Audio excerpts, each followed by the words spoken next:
কালের কসম, নিশ্চয় মানুষ ক্ষতির মধ্যে নিমজ্জিত।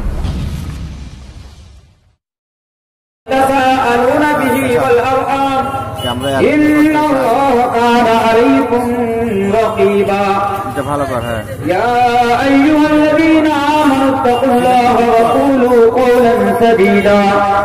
يصلح لكم أعمالكم ويغفر لكم ذنوبكم ومن يطع الله ورسوله فقد فاز فوزا عظيما أما بعد فإن خير الحديث كتاب الله وخير الهدي هدي محمد صلى الله عليه وسلم وشر الأمور محدثاتها وكل محدثة بدعة وكل بدعة ضلالة وكل ضلالة في النار أعوذ بالله من الشيطان الرجيم بسم الله الرحمن الرحيم ঠিক আছে ওই লাইটটা ক্ষতি করছে আমার কোনো ক্ষতি করছে না ক্লিয়ারলি জানো واذكروا نعمة الله عليكم إذ كنتم أعداء فألف بين قلوبكم فأصبحتم بنعمته إخوانا না না মেমোরি আছে, তো মেমোরিটা ভাই করো তো। ও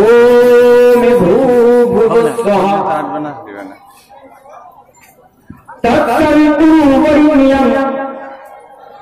وقوة وسلمه يونا فچوديت ছবি পাশে ছবিতে আমি বলতে উপস্থিত শ্রদ্ধেয় ও সম্মানিত সভাপতি সাহেব, নেট কেমন আছে ওই স্টেজে উপস্থিত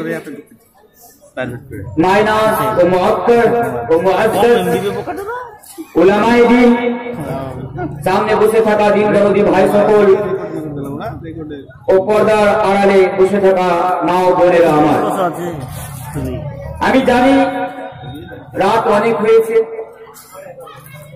জি 11:30। আচ্ছা, আমি আপনাদের এই মূল্যবান সময়কে নষ্ট করব না ইনশাআল্লাহ তাআলা। যে বিষয়টি আমি আপনাদের সামনে নিয়ে এসেছি ডাইরেক্ট বিলা তামহিদ আমি আমার বিষয়ের উপরে আসবো, কারণ যে বিষয়টি আমি আপনাদের জন্য নিয়ে এসেছি সে বিষয়টি আমাদের জন্য, প্রত্যেকের জন্য, যতজন এখানে উপস্থিত রয়েছেন সকলের জন্য ভেরি ইম্পর্টেন্ট, খুবই গুরুত্বপূর্ণ এবং খুবই আহম। ইনশাআল্লাহ তাআলা আমি সেই বিষয়ের উপরে আপনাদের সামনে আলোচনা করব। যিনারা সাইডে দাঁড়িয়ে রয়েছেন আমি আপনার কাছে অনুরোধ করবো, ভাই পারলে বসে যান, না হলে জায়গা ছেড়ে চলে যাবেন, কারণ সেখানে দাঁড়িয়ে থাকবেন না। কারণ আমি এই সিস্টেমে আমি বক্তব্য রাখি না, আমার কথা খুবই পড়া। আর আমি আপনার আরেকটা কথা বলি, আপনারা আমাকে ভালো করে চিনেন, আমি আপনাদের এলাকায় কয়েকবার এসেছি। জনার্দনপুর মাদ্রাসা, রামনগর মাদ্রাসা, আপনাদের এই মুকিমনগর মাদ্রাসায় 2 বছর আগে আমি এসেছিলাম। গত বছর আমার এই মাদ্রাসায় ডেট ছিল, তার আগাদিন যিনি আমার ডেট দিয়েছিলেন মাওলানা হাবিবুর রহমান সাহেব, উনি আমাকে কল করলেন, বললেন যে আজকে আমার মেদিনীপুরে প্রোগ্রাম আছে ইনশাআল্লাহ তাআলা, কালকে সন্ধ্যা হতে হতে আমি আপনাদের প্রোগ্রামে ঢুকবো। কিন্তু মেদিনীপুরের মাটিতে কিছু দুশমনান ইসলাম আমাকে অ্যাটাক করে, আমাকে ঘরবন্দি করে, আর ঘরবন্দি করার পরে আমি আপনাদের এখানে আসতে পারি নাই। আমি সেখান থেকে মাওলানা হাবিবুর রহমান সাহেবকে ইনফরমেশন করেছিলাম, আমি তাদেরকে জানিয়ে দিয়েছিলাম যে এরকম এরকম সমস্যা, আমাকে এখানে আটক করা হয়েছে, হয়তো জানি না কবে ছাড়া পাবো। যখন আমি ছাড়া পাবো, যদি সম্ভব হয় আমি আপনাদের জালসায় পৌঁছাবো, না হলে আপনারা আমাকে এবারের মতো ক্ষমা করে দিন। ইনশাআল্লাহ ওয়াদা করছি যদি বেঁচে থাকি দ্বিতীয় বছর আমি মুকিমনগর মাদ্রাসাতে অবশ্যই আসবো। আজকে আলহামদুলিল্লাহ আমি আপনাদের মাদ্রাসায় হাজির হয়েছি সকাল সন্ধ্যা 6টার দিকে প্রায়। তো বলার উদ্দেশ্য হলো যে আমি আপনাদের এই মূল্যবান সময়কে নষ্ট করবো না। আমি কিছু গুরুত্বপূর্ণ কথা, আমি যে কাঠিয়া থেকে আপনাদের এখানে এসেছি, এতটা রাত ধরে আপনারা এখানে বসে আছেন, তো আমার কর্তব্য, আমার রেসপন্সিবিলিটি, আমার দায়িত্ব এই যে আমি আপনাদেরকে সঠিক কথা বলবো, কোরআন এবং হাদিস থেকে আমি আপনাদের কিছু দিয়ে যাব। হ্যাঁ, মনে রাখবেন, দুঃখ পাবেন না, আমি যদি কোনো কেসা কাহিনী বলে আপনার এই মূল্যবান সময়কে নষ্ট করে দিই, বিশ্বাস রাখুন কাল কিয়ামতের দিবসে বসে মৌলভী তানভীর আলমের গর্দানে হাত রেখে প্রশ্ন করা হবে আর বলা হবে, মৌলভী তানভীর, আমি তোমাকে একজন আলিমের দ্বীন বানিয়েছিলাম, আমি তোমাকে ইসলামের জ্ঞান দিয়েছিলাম, তুমি মানুষের কাছে গিয়েছিলে, পৌঁছেছিলে, মানুষকে তুমি কি দিয়েছো বলো, কি দিয়েছো বলো। হয়তো সেদিন আমার কাছে কোনো উত্তর থাকবে না। তাই আসেন, আবার যিনারা দাঁড়িয়ে রয়েছেন, আমি আপনাদের বলবো, অনুরোধ করে বলবো, ভাই আপনারা এক পেশে সামনে এসে বসে যান। হ্যাঁ, আমি যে বিষয়টি আলোচনা করব সে বিষয়টি হলো কি, সে বিষয়টি হচ্ছে একজন মুসলমানকে কেমন হওয়া উচিত, একজন মুসলমানকে কেমন হওয়া উচিত। একজন মুসলমান তার গ্রামের মধ্যে, তার সমাজের মধ্যে, তার এলাকার মধ্যে, তার সোসাইটির মধ্যে কি করে জীবনযাপন করবে। তার পূর্বে আরেকটা কথা বলি, আজকে আমাদের চুল পেকে গেল, দাড়ি পেকে গেল, আমরা কি মনে করি জানেন? আমরা মনে করি মুসলমানকে যে নামাজ পড়ে, মুসলমানকে যে রোজা রাখে, মুসলমানকে যে যাকাত দিয়ে, মুসলমানকে যার ইস্তেতাত রয়েছে এবং সে হাজী সাহেব হজ করে সে পাক্কা সচ্চা মুসলমান, আমরা এটাই মনে করে থাকি। মনে করে থাকি কি থাকি না? কিন্তু এটাই শুধু ইসলাম নয়।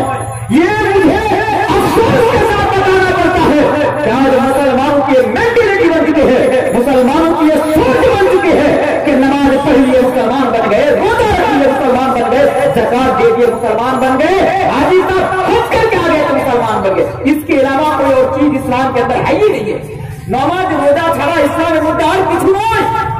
ওয়াদা করছি আজকে আমি নামাজ, রোজা, হজ, যাকাত ছেড়ে আপনাকে প্রমাণ করে যাব যে এই জিনিসগুলো ছেড়ে আর কি কাজ রয়েছে মুসলমানদের জন্য বা ইসলামের মধ্যে কি কি আদেশ রয়েছে, ইনশাআল্লাহ আজকে আমি বলে যাবো। আপনারা আমার বাংলা বুঝতে পারছেন?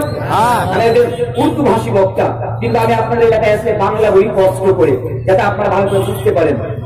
আসেন, সর্বপ্রথম আমি সে আয়াতটি আপনাদের সামনে পরিবেশন করি, তারপরে আস্তে আস্তে আমি যাবো। আরেকটা কথা মনে করে রাখি আপনাদেরকে, তিনটি আজকে যতজন রয়েছে এমন কথা আমি আপনাদের বলে যাবো লাস্টের দিকে, তিনটি কথা, যে কথা কি আপনি যদি ফলো করেন, মেনে চলেন, গ্যারেন্টি সহকারে ইনশাআল্লাহ তাআলা কোনদিন কোন মুসলমানের সাথে আপনার ঝগড়া হবে না।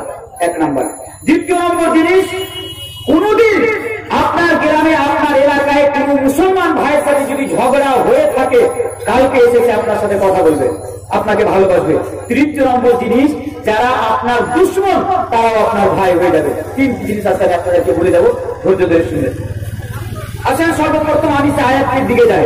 আল্লাহ তাবারক ওয়া তাআলা পবিত্র কোরআনের মধ্যে সূরা আল ইমরান যে আয়াতটি আমি আপনাদের সামনে পরিবেশন করেছি কুরবানের মাসুরা করে, সেই আয়াতটি থেকে আল্লাহ তাবারক ওয়া তাআলা আমাদের কি মেসেজ দিচ্ছেন, কি সন্দেশ দিচ্ছেন, কি পেগাম দিচ্ছেন, আসেন আগে আমরা আয়াতটির দিকে যাই।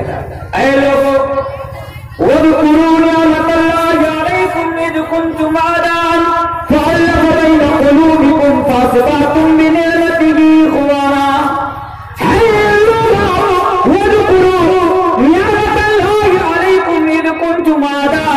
اللہ تبارک و تعالیٰ نے دنیا انسانیت کو یہ پیغام دے دیا.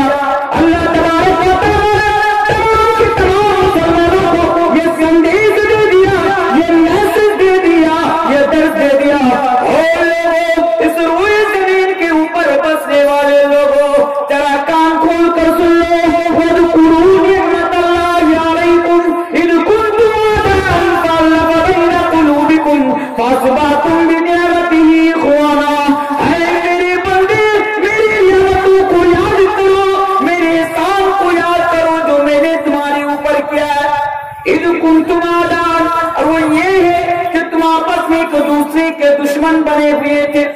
اے لوگوں, میری اس نعمت کو یاد کرو کہ تم آپس میں ایک دوسرے کے دشمن بنے ہوئے تھے. إِذْ كُنتُمْ أَعْدَاءً فَأَلَّفَ بَيْنَ قُلُوبِكُمْ فَأَصْبَحْتُمْ بِنِعْمَتِهِ إِخْوَانًا. اور پھر میں نے تمہارے دلوں کے اندر الفت پیدا کر دی, میں نے تمہارے دلوں کے اندر ایک دوسرے کے پرتی محبت پیدا کر دی, پیار پیدا کر دیا, اور اپنی نعمت سے, اپنے احسان سے اور اپنے فضل سے تم کو بھائی بھائی بنا دیا. আল্লাহ তাবারক ওয়া তাআলা এই আয়াতটি দ্বারা দিয়ে আমাদেরকে পেগাম দিলেন যে আমরা আল্লাহ তাবারক ওয়া তাআলার নিয়ামতকে যেন স্মরণ করি. কোনটি নিয়ামত?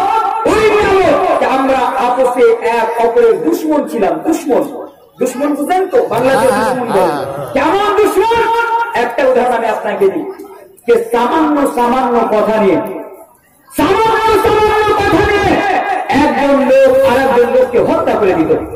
একজন লোককে বলছে, আমি বড়, তুই আমাকে বড় মনে কর। বলছে, না, আমি তোকে বড় মনে করবো না, তুই ছোট আমার চেয়ে। এই সামান্য সামান্য কথা তুই আমাকে বড় মনে করবি না। তাকে হত্যা করে দেওয়া হলো।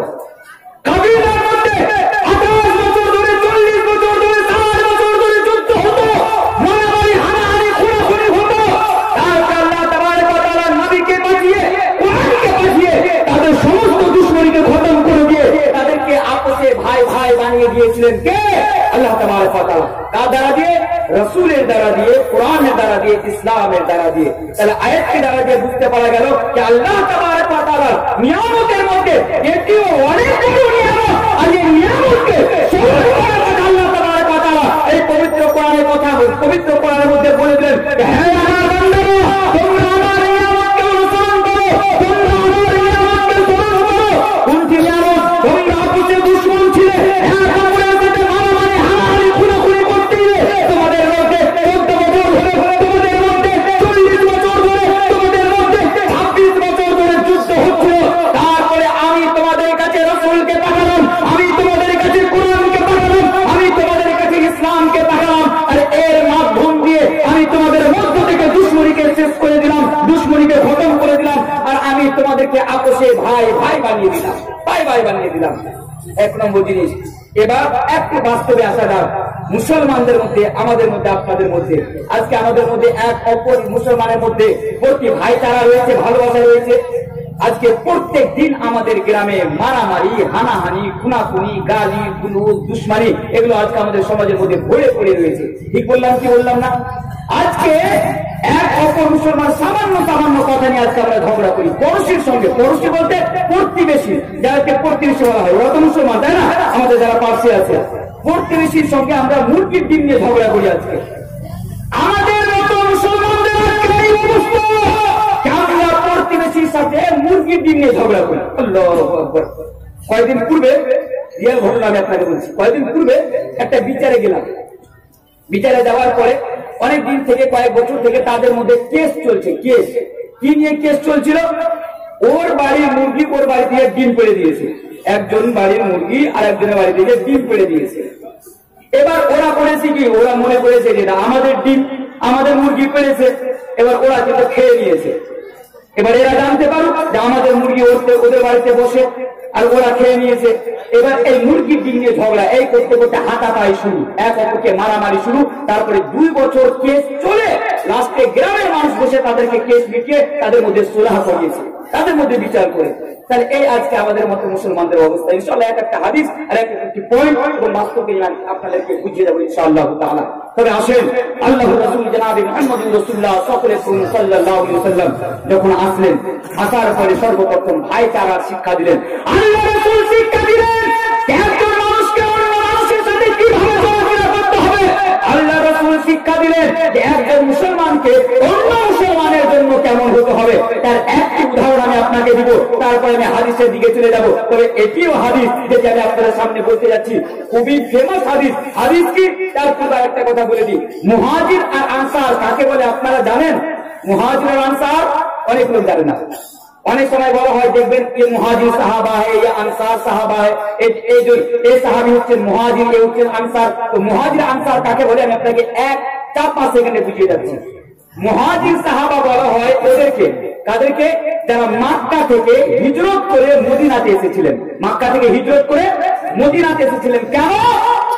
निजी मकसद के लिए नहीं, ईमान की हिफाजत करने के लिए, ईमान की रक्षा करने के लिए, ईमान के बचाव के लिए, ईमान के বাঁচানোর জন্য যারা মদিনা থেকে বাড়ি ঘর জায়গা সম্পত্তি সন্তান স্ত্রী সবকিছু ছেড়ে দিয়ে মক্কার মাটিতে প্রবেশ করেছিলেন, যারা মক্কার মাটিতে এসেছিলেন তাদেরকে মুহাজির বলা হয়। আর আনসার কাদেরকে বলা হয়? আনসার ওই সাহাবাদেরকে বলা হয় যেই সাহাবারা ওই মুহাজিরদের নিজের ভাইয়ের চেয়েও বেশি তাদের আপ্যায়ন করেছিল, নিজের ভাইয়ের চেয়েও বেশি তাদের সহযোগিতা করেছিল, নিজের ভাইয়ের চেয়েও বেশি তাদেরকে ভালোবেসেছিল। আনসার यानी मदद करने वाला, मुहाजिर यानी हिजरत करने वाला। আল্লাহর রাসূল যখন মদিনাতে আসলেন, তারপরে মুহাজির সাহাবাদের মধ্যে আর আনসার সাহাবাদের মধ্যে ভাইচারা কায়েম করালেন, ভাইচারা সৃষ্টি করালেন। আনসারীদেরকে বললেন, হে আনসারী, আজকের পর থেকে মুহাজির এই আনসারীরা হচ্ছে আজকের পর থেকে তোমার ভাই। তারপরে এটাই নয়, আসেন একটা হাদিস আপনি শুনতে পাবেন যে সাহাবায়ে কেরামেরা এক অপরকে কিভাবে ভালোবাসতেন, এক অপরের কিভাবে সহযোগিতা করতেন, এক অপরের কিভাবে ক্যারিং করতেন। হাদিস সাহাবাদের নাম হচ্ছে হযরতে আব্দুর রহমান ইবনে আওফ, আর একজন সাহাবীর নাম হচ্ছে হযরতে সাদ ইবনে রবি। নামগুলো মনে রাখবেন, আমার বক্তব্য লাস্ট এখানে কাজে লাগবে। কি একজন সাহাবী রাসূল যার নাম হলো হযরতে আব্দুর রহমান ইবনে আওফ, একজন সাহাবী রাসূল যার নাম হলো হযরতে সাদ ইবনে রবি। হযরতে আব্দুর রহমান ইবনে আওফ ইনি হচ্ছেন মুহাজির সাহাবা, হযরতে সাদ ইবনে রবি ইনি হচ্ছেন আনসার সাহাবা। আল্লাহ রাসূল ইনারা দুজনের মধ্যে ভাইচারা কায়েম করালেন। তারপরে হযরতে সাদ ইবনে রবি মক্কা মদিনার মাটিতে উনি একজন বিজনেসম্যান ছিলেন। হযরতে সাদ ইবনে রবি মদিনার মাটিতে উনি একজন প্রপার্টি ওয়ালা, জায়দাদ ওয়ালা, ধন সম্পদ ওয়ালা সাহাবায়ে কেরাম ছিলেন। তারপরে ইনি হযরতে আব্দুর রহমান ইবনে আওফের কাছে আসছেন। মনে রাখবেন হযরতে আব্দুর রহমান ইবনে আওফ কিন্তু মক্কা থেকে হিজরত করে মদিনাতে এসেছিলেন।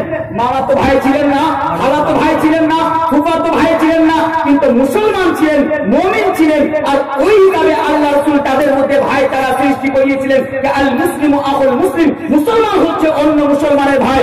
যেমন ফর এক্সাম্পল উদাহরণ সহকারে আমি বলি, আমার নাম মাওলানা তানভীর আলম, আপনার এখান থেকে আমার বাড়ি প্রায় 200 কিলোমিটারের মতো, আমার বাড়ি আপনার এখান থেকে 200 কিলোমিটারের মতো। আমি আপনার কোন রিশতেদার নই, আমি আপনার মামাতো ভাই হই, আমি আপনার খালাতো ভাই হই, আমি আপনার ফুফাতো ভাই হই, আমি আপনার লালগোলার মানুষ হই, আমি আপনার গ্রামের আপনার সমাজের কোনো মানুষ হই। আমি বহু দূর থেকে এসেছি, কিন্তু আল্লাহ রাসূল 1400 বছর এই হাদিসের দ্বারা দিয়ে আমাদের আপনাদের শিক্ষা দিয়ে দিয়েছেন। এই মুকিমনগরের মুসলমানেরা, মৌলভী তানভীর আলম হচ্ছে তোমার ভাই, কারণ মৌলভী তানভীর আলম হচ্ছে মুসলিম, তুমিও হচ্ছে মুসলিম। আর আল্লাহ রাসূল বলেছেন আল মুসলিমু আখুল মুসলিম, মুসলমান মুসলমানের হচ্ছে ভাই। শুধু এতটাই নয়, আল্লাহ তাবারক ওয়া তাআলা পবিত্র কোরআনে 1400 বছর আগে আমাদের আপনাদের শিক্ষা দিয়ে দিয়েছেন। এই মুকিমনগরের মানুষেরা তোমরা জেনে রাখো যে মাওলানা তানভীর আলম আজকে তোমাদের সামনে সৃষ্টিতে বক্তব্য রাখছে, সেই তোমার আত্মীয়র কেউ না, তারপরেও সেই তোমার ভাই, কারণ তার কাছে ঈমান আছে, সে হলো একজন মুমিন, সে হলো একজন মুসলিম। আর আল্লাহ বলেছেন ইন্নামাল মুমিনুনা ইখওয়া, মুমিনেরা হচ্ছে আপসে ভাই ভাই। যেমন হযরত সাদ ইবনে রবি আর হযরত আব্দুর রহমান ইবনে আওফরা হচ্ছেন ঈমানের দিক দিয়ে, মুসলমানের দিক দিয়ে ভাই ভাই। তারপরে হযরত সাদ ইবনে রবি হযরত আব্দুর রহমান ইবনে আওফকে বলেছেন এ আমার ভাই আব্দুর রহমান ইবনে আওফ, আমার যতগুলো জায়দাদ রয়েছে, আমার যতগুলো ধন সম্পদ রয়েছে, আমার যতগুলো প্রপার্টি রয়েছে, আমার যতগুলো মাল রয়েছে, আমি এই মালগুলোকে 2 ভাগে বিভক্ত করে দিচ্ছি। এক ভাগ তুমি রেখে নাও, এক ভাগ আমি রেখে নিচ্ছি। আল্লাহু আকবার। ভালোবাসা দেখুন, আজকে আমাদের মধ্যে ভালোবাসা আছে, আচ্ছা ভাই, নিজের ভাইয়ের মধ্যে ভালোবাসা পাওয়া যায় না। যেমন আপনাদের এলাকায় ঘটে কি ঘটে না জানি না, আমাদের এলাকায় বহু ঘটে এই জিনিসগুলো। অত্যাচারে একটু আমাকে বেশি যেতে হয়, তাই না? কখন কখন কি হয়ে যায় আমার। আমি প্রায় আমি এই জিনিসগুলো লক্ষ্য করে কিংবা দেখেছি। কি জানেন, আজকে একজন সাহাবা অন্যজন সাহাবাকে তার জায়দাদ থেকে অর্ধেক অংশ দিতে চাইছেন। বলছে আমি 2 ভাগে বিভক্ত করছি, এক ভাগ তুমি রেখে নাও, এক ভাগ আমি রেখে নিচ্ছি। আজকে আমরা মুসলমান, আমরা আপনারা কেমন, বাপ যদি একটু বয়স্ক হয়ে যায় আর বাবা যদি বাড়ি থেকে কোনো ভাইকে বের করে দেয়, তাহলে তার ওই সুযোগ নেওয়ার জন্য আমরা কি করি, বাবাকে রেজিস্ট্রি অফিসে নিয়ে যে ভাইয়ের হকটাও আমরা রেজিস্ট্রি করে দিই, করি না? আমরা তো নিজের ভাইয়ের অধিকার মারা মুসলমান, আমরা নিজের ভাইয়ের অধিকার মারা মুসলমান। আর ওরা কারা? ওরা দেখেন নিজের ভাগ থেকে তার ভাইয়ের সহযোগিতা করার জন্য তাকে বলছে ভাই অর্ধেক প্রপার্টি আমি তোমাকে দিয়ে দিচ্ছি, অর্ধেক আমি রাখছি। শুধু এতটাই নয়, এই মুসলিম সমাজ আপসে মারামারি হানাহানি খুনাখুনি করো, তোমরা কি জানো না একজন মুসলমানকে কেমন হতে হবে? আরে হযরতে সাদ ইবনে রবিকে তোমরা লিখে নাও। হযরতে সাদ ইবনে রবি হযরত আব্দুর রহমান ইবনে আওফকে বলছে এ আমার ভাই আব্দুর রহমান ইবনে আওফ, আমার 2খানা স্ত্রী রয়েছে। কয়জন? 2 জন স্ত্রী রয়েছে, তুমি একটি বার দেখে নাও। আমার 2খানা স্ত্রী রয়েছে, তুমি একটি নজর দেখে নাও, তোমার যেটা ভালো লাগবে, তোমার যেটা পছন্দ হবে, একবার ইশারা করে দাও, আমি তাকে ডাইভোর্স দিয়ে দেবো, তালাক দিয়ে দেবো, আমি তাকে ছেড়ে দিব, সে ইজ্জত কাটাবে, তারপরে তুমি তাকে বিবাহ করে নিও। এই ঘটনা থেকে কি বুঝাতে চাইলাম, তাদের ভালোবাসা প্রমাণ করাতে চাইলাম যে হযরত সাদিক আর হযরত আব্দুর রহমান ইবনে আওফের মধ্যে কত ভালোবাসা ছিল। তাহলে আজকে আমাদেরকে এক মুসলমানকে ওর অন্য মুসলমানকে এতটাই ভালোবাসতে হবে। একজন মুসলমান হতে গেলে কি কি করণীয়, তার পূর্বে কয়েকখানা হাদিস, খুবই ইম্পর্টেন্ট হাদিস আমি আপনাকে বলে দেই। আর হ্যাঁ, যে হাদিসটি আমি আপনাদের সামনে বলতে যাচ্ছি, যতজন লোক রয়েছেন দুঃখ পাবেন না আমার কথাতে, এই হাদিসটি শুধু আপনি শুনবেন না, হাদিসটি শুধু আপনি শুনবেন না, যে হাদিসটি মৌলভী তানভীর আলম আপনার সামনে এখন বলতে যাচ্ছে, হাদিসটিকে সামনে রেখে আপনি বলবেন, ভাববেন, আরে মৌলানা তানভীর আলম এই হাদিসটি শোনালেন, আমি কি এই হাদিসটাকে অনুসরণ করে আমল করি, ইহতিসাব করবেন, মুহাসাবা করবেন, আপনি ওর সাথে আপনার জীবনের সাথে কম্প্যারিজন করবেন যে তার মধ্যে কি আপনার কোনো মিল আছে কি মিল নাই। কিন্তু আজকে আমাদের দুঃখের সাথে বলতে হচ্ছে, আমরা এমন হতভাগা মুসলমান যে আজকে আমরা শুধু শুনে যাই, আমল করার কোন প্রশ্ন আমাদের কাছে আসে না। তার প্রমাণ দিব আমি আপনাকে এখনই দিয়ে দিচ্ছি। আজকে প্রত্যেকদিন আপনাদের এলাকায় জালসা হয় না? জালসা হয় না? প্রত্যেক দিন আপনাদের এলাকায় কত জালসা হয় আপনি এই কথা নিয়ে জেনে নিতে পারেন যে আমরা 3 মাস, প্রায় 2.5 মাস আমরা একদিনও সময় পাই না যে আমরা রেস্ট করবো বাড়িতে। এক দিন এমন হয় 2-2টি প্রোগ্রাম আমাদেরকে অ্যাটেন্ড করতে হয়। মার্চ মাসে আমি 2খানা ডেট খালি রেখেছিলাম যে না, সেদিন বাড়িতে যাবো, একটু রেস্ট করবো, প্রোগ্রাম দিব না। আজকে মৌলানা আকিব সাহেবকে আপনারা ছিলেন, ঝাড়খণ্ড বাড়ি, উনার মাদ্রাসা আছে গুমানির পাশে, তো উনার মাদ্রাসা যিনি হেড শিক্ষক মৌলানা বুরহানুদ্দিন সাহেব, উনি আজকে ফোন করছেন আমাকে আসার পরে, বলছে মৌলানা সাহেব আমাদেরকে আপনাকে একটা তারিখ দিতে হবে, 24 তারিখ। বলছি মৌলানা সাহেব অসুবিধা হয়ে যাবে, আমার শিক্ষক তুল্য মানুষ, উনি বলছেন না আপনাকে আসতেই হবে, সেদিনও দিয়ে দিলাম। তাহলে এখান থেকে বুঝতে পারা গেল কত জালসা হয় আজকে আমাদের এলাকাতে। এমন কোন দিন বাদ নাই জালসা হয় না। জালসা করা ভালো কথা, জালসা করেন, জালসা শুনেন, আমি জালসার বিরুদ্ধে নয়, এই কথা কালকে বলে দিয়ে না, চায়ের দোকানে কেমন না তানভীর আলম জালসার বিরুদ্ধে কথা বলেছে না, আমি জালসার বিরুদ্ধে না, আমি তোমার মেন্টালিটির বিরুদ্ধে। মেন্টালিটি কি আজকে আমাদের? আমরা জালসা শুনতে আসি, দেখি আজকে আরে বক্তা সাহেব গাজাল বলে কি বলে না, বক্তা সাহেবের গলাটা সুন্দর কি সুন্দর না, বক্তা সাহেব অমুককে গালি দেয় কি দেয়। কতদিন বিশ্বাস করেন, আমি আপনার এক্সপিরিয়েন্স শেয়ার করছি আপনাকে, আমরা কোন জায়গাখানে আজকে পৌঁছে গেছি। এক জায়গার সাথে বক্তব্য রাখার পরে বলছে আমাকে কমিটি, মৌলানা আপনার বক্তব্য আমি বহুদিন থেকে শুনি, কিন্তু এবার আপনার বক্তব্য শুনে ভালো লাগলো না। কেন ভাই, আমি আবার কি অপরাধ করলাম যে ভালো লাগলো? ভালোই তো কথা বললাম, সমস্ত কোরআন হাদিসকে সামনে রেখে বলেছি, প্রত্যেকটা সহিহ হাদিস রেফারেন্স দিয়ে কথা বলেছি। বলছে আপনি আজকে মোদীকে গালি দেন, মোদীকে গালি দিলে আমার বক্তব্য ভালো, হাদিস শোনালে ভালো না। এই দেখেন আজকে আমাদের মেন্টালিটি। আপনি ভেবে দেখেন, আপনি তো অনেক জায়গায় জালসা শুনতে গিয়েছেন, আপনার মধ্যে কোনো পরিবর্তন এসেছে? কোনো পরিবর্তন এসেছে আপনার মধ্যে? কোনো পরিবর্তন আসেনি। তো ভাই, তুমি এত কষ্ট করে আপনি এখানে এসেছেন, শুধু জালসা শুনবেন না, জালসা শোনার পরে সামি'না ওয়া আতা'না শুনবেন এবং তার উপরে কি করবেন? তার করবেন, তার উপরে আমল করবেন। করবেন কি করবেন না? বলে ইনশাআল্লাহ আজকে সন্ধ্যা থেকে এতক্ষণ পর্যন্ত যতগুলো আলোচনা হয়েছে বা হবে, আমরা সমস্ত কথার উপরে আমল করবো ইনশাআল্লাহ। ইনশাআল্লাহ, ইনশাআল্লাহ। ইনশাআল্লাহ তো বলুন, করবেন না করুন পরের ব্যাপার, বলুন তো ইনশাআল্লাহ। আমরা এটাও বলি, অনেকে বলছে বলি দিন, তখন বলতে বললে করবো না, দেখা যাবে। হাদিসটি কি আমি সেদিকে যেতে চাই না, হাদিসটি কি? হাদিসটি শুনেন, একজন মুসলমানকে কেমন হতে হবে অন্য মুসলমানের জন্য।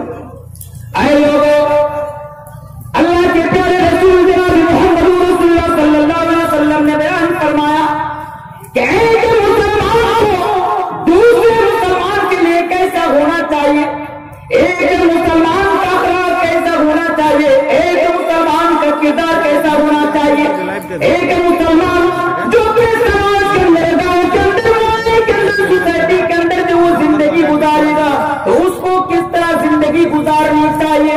अल्लाह के प्यारे हबीब ने 1400 साल पहले हमारी औलाद की कामयाबी के लिए, हमारी औलाद की फलाह बहबूदगी के लिए नबी ने 1400 साल पहले फरमाया और ये कहा, ऐ लोगों, मुस्लिम मन सलिमल मुस्लिमून मिन लिसानिही व यदिही।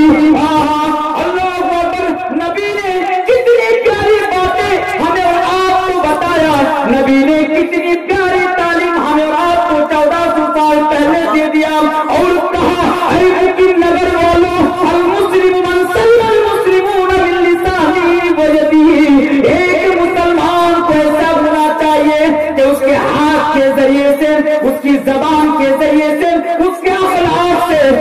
किरदार से, उसके बिहेवियर से, उसकी चाल चलन से, उसके लेन देन से, उसके मामलात से किसी दूसरे इंसान को, दूसरे मुसलमान को परेशानी नहीं होनी चाहिए, तकलीफ नहीं होनी चाहिए।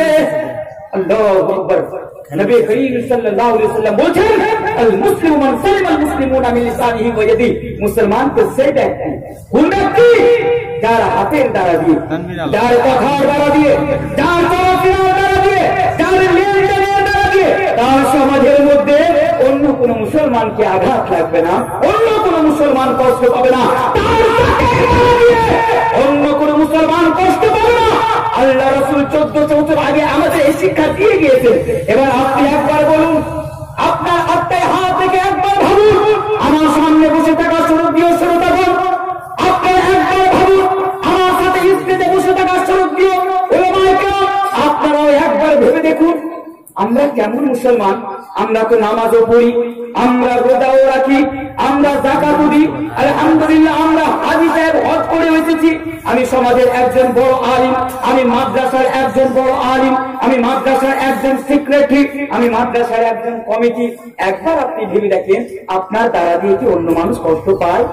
আপনার ব্যবহারে, আপনার চলাফেরায়, আপনার কথার দ্বারা দিয়ে অন্য কোনো মানুষ কি কষ্ট পায়? আপনাকে ভেবে নিতে হবে।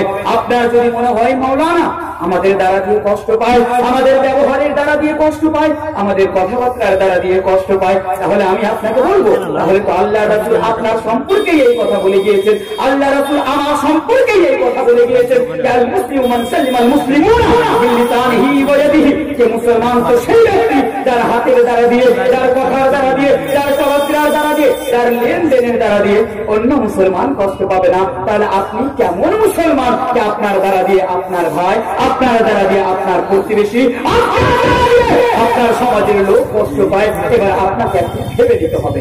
হাদিসটি বুঝতে পেরেছেন? হাদিসটি বুঝতে পেরেছেন? আপনাকে আপনার সমাজের মধ্যে এমন ভাবে জীবন যাপন, আরে আপনি যে হন না কেন, আজকে আমরা সমাজে একটু বড় লোক হয়ে যায়, কাউকে তো মানুষই মনে করি না। আজকে সমাজে আমি তো একটা পাওয়ারফুল লোক হয়ে যায়, দুঃখ নিবেন না, একটা নেতা হয়ে গেলাম, মানুষকে তো কিছু মনেই করি না, মানুষকে কিছু মনেই করি না, যা ইচ্ছে তাই বলে দিই, তার সামনে তাকে অপমান করে দিয়ে, জালিল করে দিয়ে, দুষ্কর করে দিই, তার ইজ্জতের উপরে আমরা হামলা করে দিই, নানা রকম ভাবে আজকে আমরা তাদেরকে কষ্ট দিই। কিন্তু মুসলমান সেই ব্যক্তি, আপনি যদি কামিয়াবি পেতে চান, আপনি যদি দুনিয়া এবং আখিরাতে ফালাহ পেতে চান, তাহলে আপনাকে এমন ভাবে জীবন যাপন করতে হবে যাতে আপনার দ্বারা দিয়ে অন্য কেউ কষ্ট না পায়। আসেন তৃতীয় নম্বর হাদিস আমি আপনাদের সামনে তুলে ধরি। কত ইম্পর্টেন্ট হাদিস, হাদিস গালা আমরা শুধু শুনবো না, ভেবে দেখবো যে হাদিসকে আমি আপনার সামনে বর্ণনা করতে যাচ্ছি, এই হাদিসটি আপনি কোথায় পাবেন? হাদিসটি পাবেন আপনি সহিহ মুসলিম, এই হাদিসটিকে ইমাম মুসলিম কিতাবুল ওয়াসিলা ওয়াল আদাব এর মধ্যে এই হাদিসটিকে নিয়ে আসছেন। কত সুন্দর হাদিস যে একজন মুসলমানকে কেমন হতে হবে আল্লাহ রাসূল বলে গিয়েছেন, একজন মুসলমানকে কেমন হতে হবে বলে গিয়েছেন। হাদিসটি মানে এক একটি পয়েন্ট গুলোতে আল্লাহ রাসূল বলেছেন, লা তাহাসাদু ওয়া লা তানাজাসু ওয়া লা তাবাগাজু ওয়া লা তাদাবারু। আল্লাহু আকবার, এত সুন্দর কথা বলেছেন আল্লাহ রাসূল, কিন্তু প্রত্যেক মুসলমানদের মধ্যে জঘন্য কাজগুলো আজকে পাওয়া যায়। প্রত্যেক মুসলমানের মধ্যে, আমার মধ্যে এই জিনিসগুলো আজকে পাওয়া যায়। আল্লাহ যেন আমাদের হিদায়াত দান করেন, এই জিনিসগুলো আমাদের মধ্যে যেন সৃষ্টি না হয়। আমিন।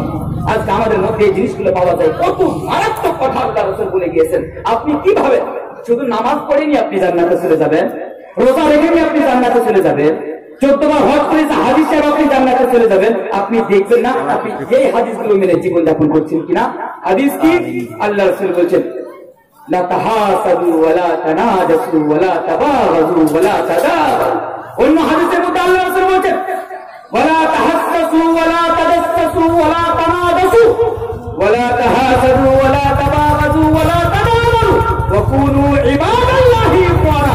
আল্লাহু আকবার, কত মারাত্মক কথা আল্লাহ রাসূল আমাদের আপনাদের বলে গিয়েছেন। আসেন প্রথম নাম্বারটা আমি আপনাকে বুঝিয়ে, ওয়ালা তাহাসাদু, আপস মে এক दूसरे के लिए হাসাদ মত করনা। তোমরা তোমাদের সমাজের মধ্যে, তোমার গ্রামের মধ্যে, তোমার এলাকার মধ্যে অন্য কোনো ভাইয়ের জন্য আপনি হাসাদ করবেন না। হাসাদ বুঝেন? হাসাদ বুঝেন তো? হাসাদ হলো কি? আল্লাহ তাবারক ওয়া তাআলা কাউকে নিয়ামত দান করেছে, সেই নিয়ামতকে দেখে জলন করা, আল্লাহ যেন কেড়ে যায় নিয়ামতটা, জলন করা। আপনার গ্রামের মধ্যে একজন লোক ভালো ভালো গাড়িতে ঘুরছে, লোক হাসা হবে টাকা তুলে গেছে এত ভালো ভালো গাড়িতে, আর খোলা না খাস্তা মুরগি সাহেব একখানা মোটর সাইকেল কিনে নেয়, তখন গ্রামে লোকে আরে মুরগিকে দেখছিস মুঠি টাকা উঠে মাত্র টাকা খেয়ে যায় গাড়ি কিনেছে। এই খেলা হবে এটা কথা আছে না, इंसान को अपने दुख से दुख नहीं है, दूसरों के सुख से उसे दुख है। মানুষ খেতে পায় না একেবারে কোনো যায় আসে নাই, সেই নিজে খেতে পায় না এটি ওর কোন যায় আসে না। তুই কেন খাচ্ছিস তাতে তাকে চলে, তুই ভালো খাবি কেন, তুই ভালো করবি কেন, তোর বাড়ির টাইলস তালা হবে কেন, আমি কেন যোগ দিতে থাকবো। চেষ্টা করেছে আল্লাহ তাকে দিয়েছে, তুই চেষ্টা কর আল্লাহ তোকেও দিবে। আল্লাহর কাছে কমি নাই আছে কি? মৌলবি তানভীর আলম একখানা কার নিয়ে ঘুরে বেড়ায় জালসাতে, আর আপনি যদি হাসাত করেন জালসার টাকা দিয়ে কার কিনেছে, আমি চেষ্টা করেছি বলে তো আল্লাহ আমাকে দিয়েছে, আপনি করেন আপনার আল্লাহ দিবে। হাসাত করার কি আছে? আপনার সমাজে আপনার গ্রামে কেউ যদি ডাক্তার হয়ে যায়, আমরা নানা রকম ভাবে আমরা তাদেরকে জারি করেছি, আরে ওর বেটা ডাক্তার হয়ে গেল, চুরি করে বেড়ায় বেটাকে পড়েছে হাসাত। তাহলে ভালো আজকে আমরা দেখতে পারি না ভাই। और भाई আমরা একটা মারাত্মক কথা আপনাকে বলি, পৃথিবীর বুকে হাসাদ কত खतरनाक জিনিস, जिस इंसान के अंदर हसद की आग पैदा हो जाएगी उसी आग के अंदर उसका ईमान भी जल जाएगा, वो भी खुद जल जाएगा। হাসাদ কত মারাত্মক জিনিস যে পৃথিবীর বুকে সবচেয়ে প্রথম গুনাহ হয়েছিল হাসাদের কারণে। হাসাদের নোট মনে রাখেন, মোল্লা তানভীর আলম বলে যাচ্ছে আপনাকে কি, পৃথিবীর বুকে সবচেয়ে আগে সর্বপ্রথম গুনাহ হয়েছিল হাসাদের কারণে। কত বড় গুনাহ, এক ভাই অন্য ভাইকে হত্যা করে দিয়েছিল। কে? হযরতে কাবিল, আদমের দুই সন্তান কাবিল আর হাবিল। কাবিল হাবিলকে হত্যা করে দিয়েছিল কেন? হাসাদের কারণে। হাসাদ কি ছিল? তোর কুরবানি কবুল করবে আল্লাহ, আর কেনা করবে না। তোর কুরবানি কবুল হবে, আর কুরবানি কেন কবুল হবে না? এটাই হাসাদ। এই হাসাদের কারণে সে তার ভাইকে হত্যা করে দিয়েছিল। আজকে আমরা চিন্তা করি, ডাক্তার জাকির নায়েক, আল্লাহ ওনার হেফাজত করে, সকল আল্লাহুম্মা আমিন। উনি ইসলামের জন্য খাদিম হিসাবে পুরো বিশ্বের বুকে, পুরো পৃথিবীর বুকে উনি আজকে দাওয়াত ও তাবলীগের কাজ করে যাচ্ছিলেন। ওই ডাক্তার জাকির নায়েক যখন ডাক্তার উইলিয়াম ক্যাম্বেল কোরআনের মধ্যে ভুল ঘোষণা করেছিল,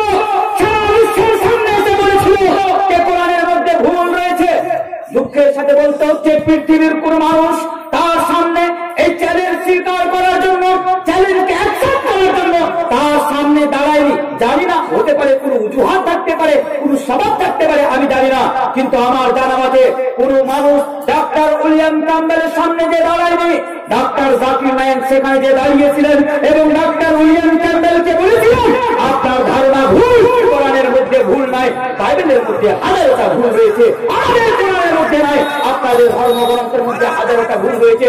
ওই ডাক্তার জাকির নায়েক উনি আমাদের গর্বে, উনি আমাদের ইন্ডিয়ার ছিলেন, তারপরে আমাদের ইন্ডিয়ার মাটিতে ডাক্তার জাকির নায়েক যখন মানুষের কাছে ফেমাস হয়ে গেলেন, যখন হাজারো হাজারো ফলোয়ার ডাক্তার জাকির নায়েকের বেড়ে চললেন, যখন ডাক্তার জাকির নায়েকের লেকচার শোনার জন্য, ডাক্তার জাকির নায়েককে দেখার জন্য যখন লাখো লাখো তাবাদে যখন মানুষ ওনার প্রোগ্রামে আসতে শুরু করলেন, তখন আমাদের এলাকার কিছু মুরগির পেটে গ্যাস হয়ে গেল, না হজম হয় না।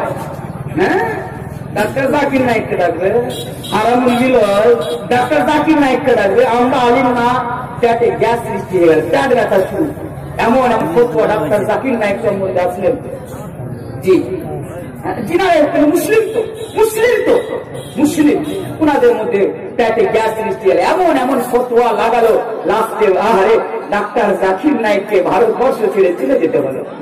এই আজকে আমাদের হাসাদের উপরে একটা মারাত্মক ঘটনা রয়েছে। এই ঘটনাটা আমার উস্তাদ মুহতারাম মাওলানা মুকিম ফাইজি রহমাতুল্লাহ আলাইহি, উনি লকডাউনের মধ্যে মারা গিয়েছেন, যিনাকে খেতাব দেওয়া হয় তরজমানে আহলে হাদিস। পুরো বিশাল মাপের আলিম ছিলেন উনি। আমাদের দিল্লির মাটিতে, আমি যখন দিল্লিতে পড়াশোনা করতাম, আমাদের ক্লাসে এসে ঘটনাটি শুনিয়েছিলেন। আমি ঘটনাটির দিকে যাব না, কারণ অনেক কিছু আপনাদের সামনে আলোচনা আমাকে রাখতে হবে, আর সময় জানি না আপনারা আমার সামনে কতক্ষণ থাকবেন। একটা যদি আমাকে আপনারা প্রধান বক্তা, আমার প্রধান নাই কেউ, যদি আনুমানিক দেন যে আমরা এতক্ষণ থাকবো, তাহলে আমার বিষয়টাকে, এই বিষয়টাকে সুন্দরভাবে আপনাদেরকে ডিফাইন করে সামনে নিয়ে যাবো। ফজর পর্যন্ত, ফজর পর্যন্ত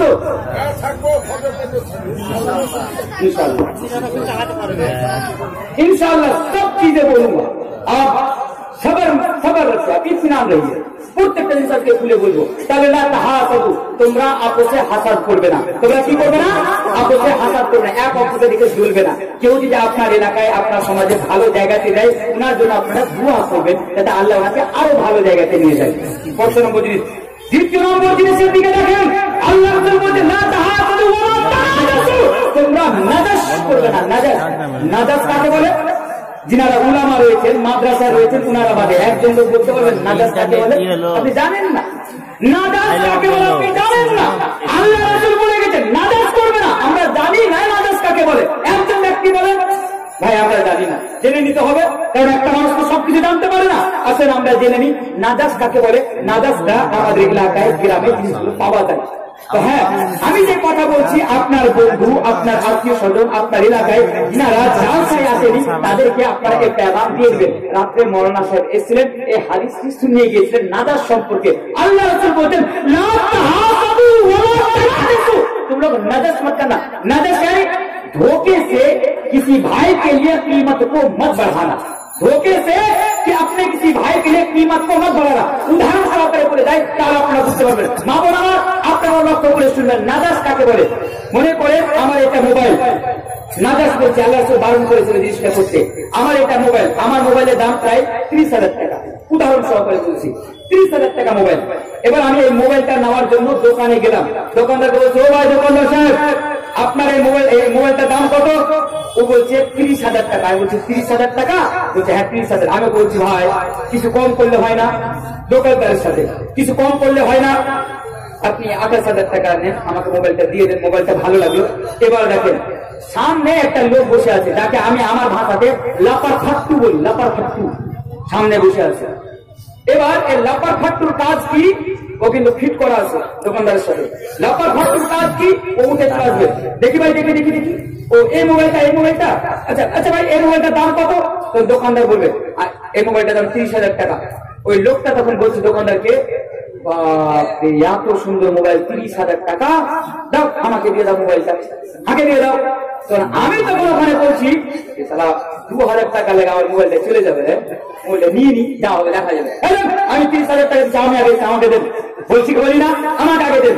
আমি 30,000 টাকা দিয়ে মোবাইলটা নিয়ে নিলাম, কিন্তু ওই দোকানদার আমাকে 28,000 টাকাতে মোবাইলটা দিয়ে দিতেন। কিন্তু ওই লোকটা দালালি করার পরে 2,000 টাকা বাড়িয়ে দিলেন ধোকাদারি করে। আল্লাহ রাসূল এটাই নিষেধ করছেন, ওয়ালা তানাজাসু, তোমরা নাজাস করবে না, তোমরা ধোকাদারি করে এক ভাইয়ের কিমতকে তোমরা বাড়িয়ে দিবে না।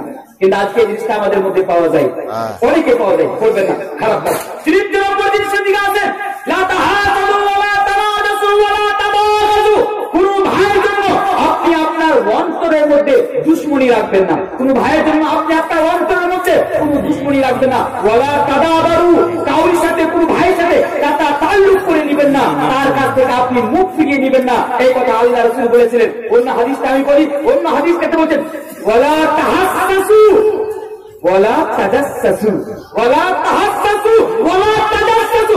তাহাসসাসু और তাজাসসাসু, তাহাসসাসু यानी किसी की टोह में मत लगना, তাজাসসাসু और জাসুসি मत करना। टोह মানে কাউরি বাড়িতে ঝগড়া হচ্ছে, শুনে রাখবেন, পাওয়া যায় আমাদের সমাজের মধ্যে। কাউরি বাড়িতে ঝগড়া লেগেছে, আমরা করি কি তার বাড়িতে কান লাগিয়ে দিলাম। কি হচ্ছে বাড়ি এখানে শুনি তো, ওই যে কান লাগিয়ে দিলাম। এই কান লাগাতে আল্লাহ রাসূল বারণ করেছে। কি করতে বারণ করেছে? মা বোনের এই অভ্যাসটা খুব বাজে অভ্যাস। এই মা বোনদের অভ্যাসটা খুবই বাজে অভ্যাস। কাউরি বাড়িতে কিছু হলে আগে দেখবেন সিসি ক্যামেরার মতন কান লাগাবে, সর্বপ্রথম মহিলারা যাবে, নিষেধ করবেন আপনার বাড়ির মহিলাকে। ওয়ালা তাজাসসু, ওয়ালা তাজাসসু মানে জাসুসি করবেন না। জাসুসি বুঝেন? জাসুসি, জাসুসি মানে হলো কোন মানুষের পিছে লেগে গেলেন। যেমন আপনাদের মুক্তিনগর মাদ্রাসার হেড মৌলানা সাহেব, উনি খুব ভালো মানুষ, আল্লাহ ওনাকে ভালো রাখেন। এবার আপনি করবেন চাল সাহেব কত টাকা উঠছে না উঠছে, আমি ওই হেড মুড়ির পিছে লেগে থাকবো, দেখি ওই কি করছে। কেন? এটা একটা জাসুসি করা। কোন মুসলমান ভাইয়ের জাসুসি করা হারাম। আপনি কোন ভাইয়ের জাসুসি করতে পারেন না। ফর এক্সাম্পল, আমার মোবাইল আছে, আপনার হাতে মোবাইলটা দিলাম, আপনি আমার মোবাইলে যে গ্যালারিতে যে ফটো চেক করছেন, দেখি মুভি তানভীরের মোবাইলে কোন মহিলার কোন মেয়ের ফটো আছে কিনা, এটাকে বলে জাসুসি। কি বলে? জাসুসি।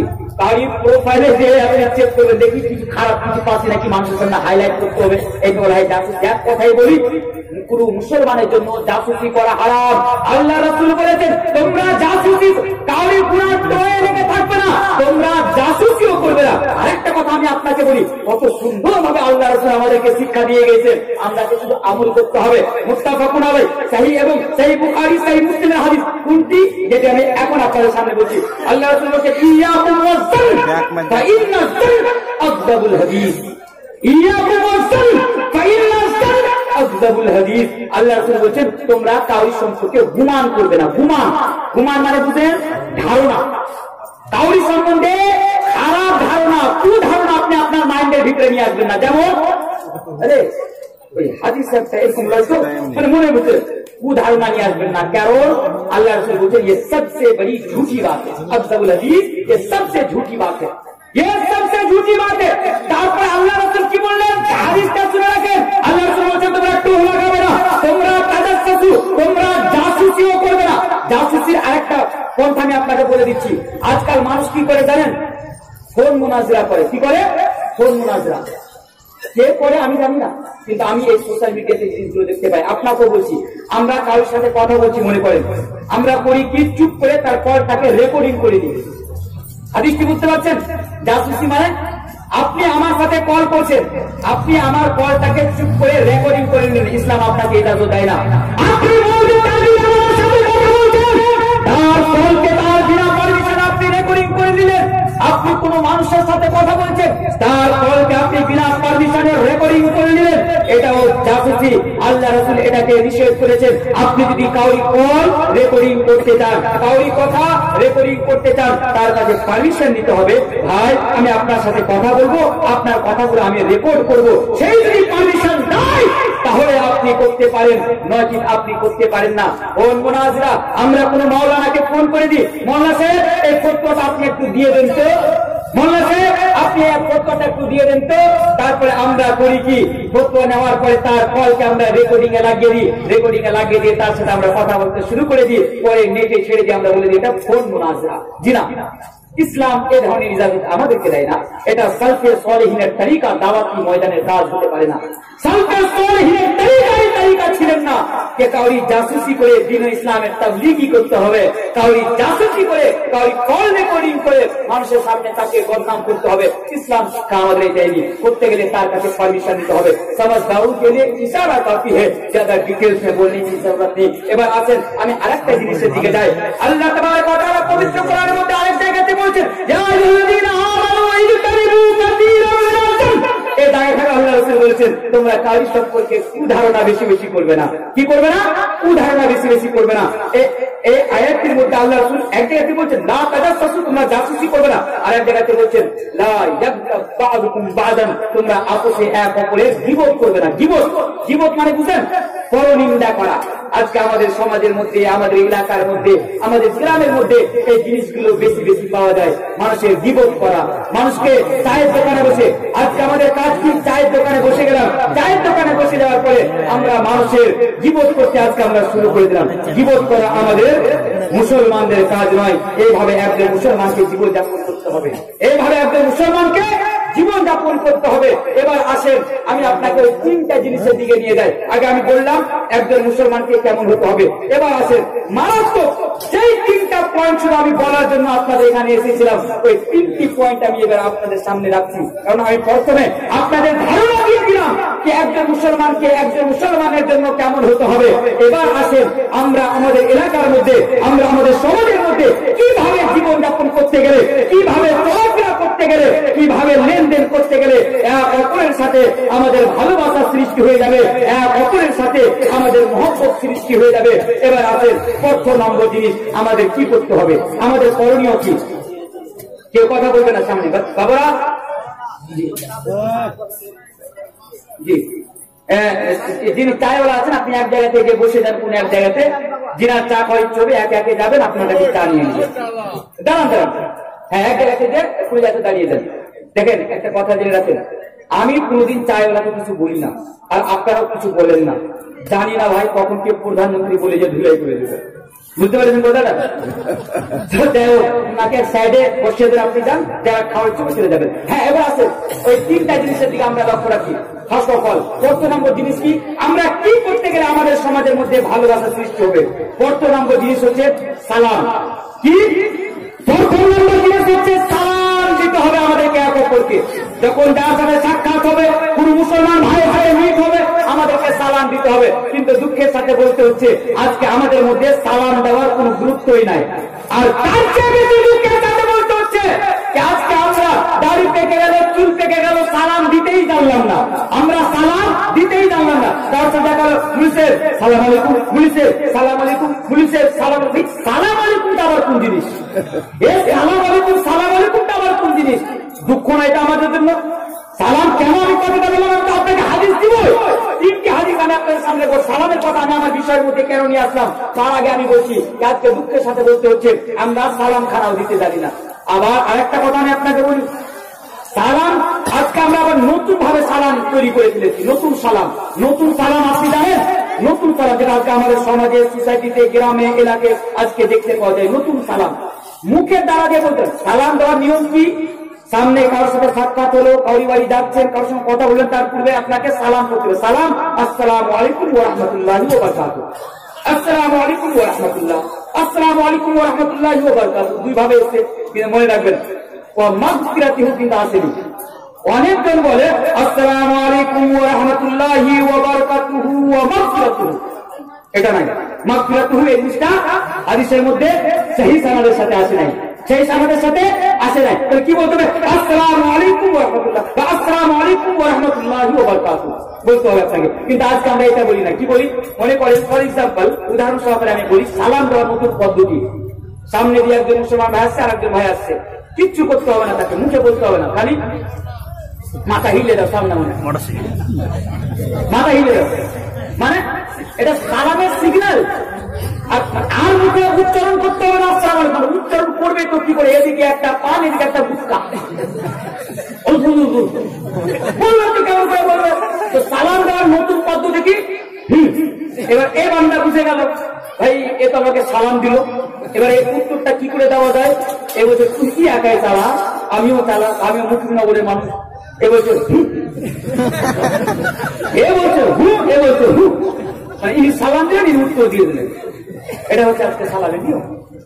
এইভাবে আল্লাহ রাসূল আমাদেরকে তরিকা শিখিয়েছেন। সালামের কত গুরুত্ব, সালামের কত আহমিয়ত। আসেন এই হাদিসটি দ্বারা দিয়ে আমি আপনাকে প্রমাণ করে দিই। আসেন এই হাদিসটি দ্বারা দিয়ে আমি আপনাকে জানিয়ে দিই। এই হাদিসটি আপনি কোথায় পাবেন? এই হাদিসটিও আপনি সহিহ মুসলিমের মধ্যে পাবেন। আল্লাহর রাসূল জনাবে মুহাম্মদুর রাসূলুল্লাহ সাল্লাল্লাহু আলাইহি ওয়াসাল্লাম বলেছেন, লা তাদখুলুনাল জান্নাতা হাত্তা তুমিনু, লা তাদখুলুনাল জান্নাতা হাত্তা তুমিনু।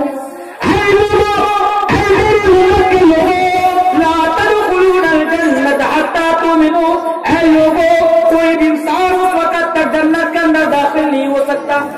कितनी प्यारी हदीस, जरा गौर करो ऐ मुस्लिम नगर वाले। अल्लाह के नबी ने 1400 साल पहले ये वादे कर दिया कौन जन्नत के अंदर जाएगा, कौन जहन्नम के अंदर जाएगा। नबी ने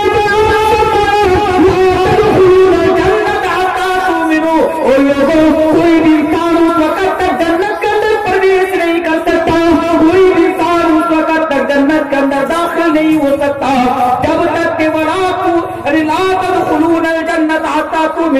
जब तक कि वो ईमान वाला न हो जाए। अल्लाह के नबी ने फरमाया कि जब तक वो ईमान वाला न हो जाए। বাংলায় হাদিসটি বুঝলেন, আল্লাহ রাসূল 1400 বছর আগে যে ক্লিয়ার করে দিয়েছেন, ये वादे করে দিয়েছেন। হে মুকিম নগর মানুষেরা শুনে রাখো, আল্লাহ রাসূল বলেছিলেন লা তাদখুলুনাল জান্নাতা হাত্তা তুমিনু। অতক্ষণ পর্যন্ত কোনো মানুষ জান্নাতের ভিতরে প্রবেশ করতে পারে না, অতক্ষণ পর্যন্ত কোনো মানুষ জান্নাতের ভিতরে দাখিল হতে পারে না, কতক্ষণ পর্যন্ত? যতক্ষণ পর্যন্ত সে ঈমানদার না হয়ে যাবে, ততক্ষণ পর্যন্ত, যতক্ষণ পর্যন্ত ঈমানওয়ালা বান্দা না হয়ে যাবে। এই হাদিসটি আমি এক জায়গায় বলছিলাম, আমার কাছে একটা প্রশ্ন চলে আসলো। মানুষ প্রশ্ন করতে খুব এক্সপার্ট। প্রশ্ন আসলো, মোল্লা সাহেব আচ্ছা একটা কথা বলেন তো, কে জান্নাতে যাবে আর কে জাহান্নামে যাবে এই কথা কি কোনো মুলবি বলতে পারবে? মুলবি সাহেব বলতে পারবে? পারবে না। কে বলতে পারবে? আল্লাহ। আল্লাহ ছাড়া কেউ জানেন না, আল্লাহ ছাড়া কেউ বলতেও পারবেন না কে জান্নাতে যাবে, কে জাহান্নামে যাবে? তো একটাই কথা বলি, সেই ব্যক্তি জান্নাতে যাবে যে ব্যক্তির প্রতি আল্লাহর রহমত থাকবে। আল্লাহর রহমত ছাড়া কেউ জান্নাতে যেতে পারে না, এক নম্বর কথা। তবে দ্বিতীয় নম্বর কথা, তবে আল্লাহ রাসূল আমাদেরকে কিছু গাইডলাইন্স দিয়ে দিয়েছে, আমাদেরকে একটা পথ দেখিয়ে দিয়েছে। আর বলেছিলেন, হে বিশ্বের মানুষেরা, তোমরা যদি এই পথে চলো তোমরা জান্নাতে যাবে, তোমরা যদি এই পথে চলো তাহলে তোমরা জাহান্নামে যাবে। কখনো কখনো মানুষ এই পথে চলেও জান্নাতে চলে যায়। যেমন আমরা হাদিসের মধ্যে পাওয়া যায়, একজন ব্যভিচারিণী মহিলা, একজন জালিয়া মহিলা, একজন চরিত্রহীন নারী, একজন বিড়ালকে পানি পান করিয়েছিল বলে আল্লাহ রাসূল তাকে জান্নাতি বলে দিয়েছিলেন।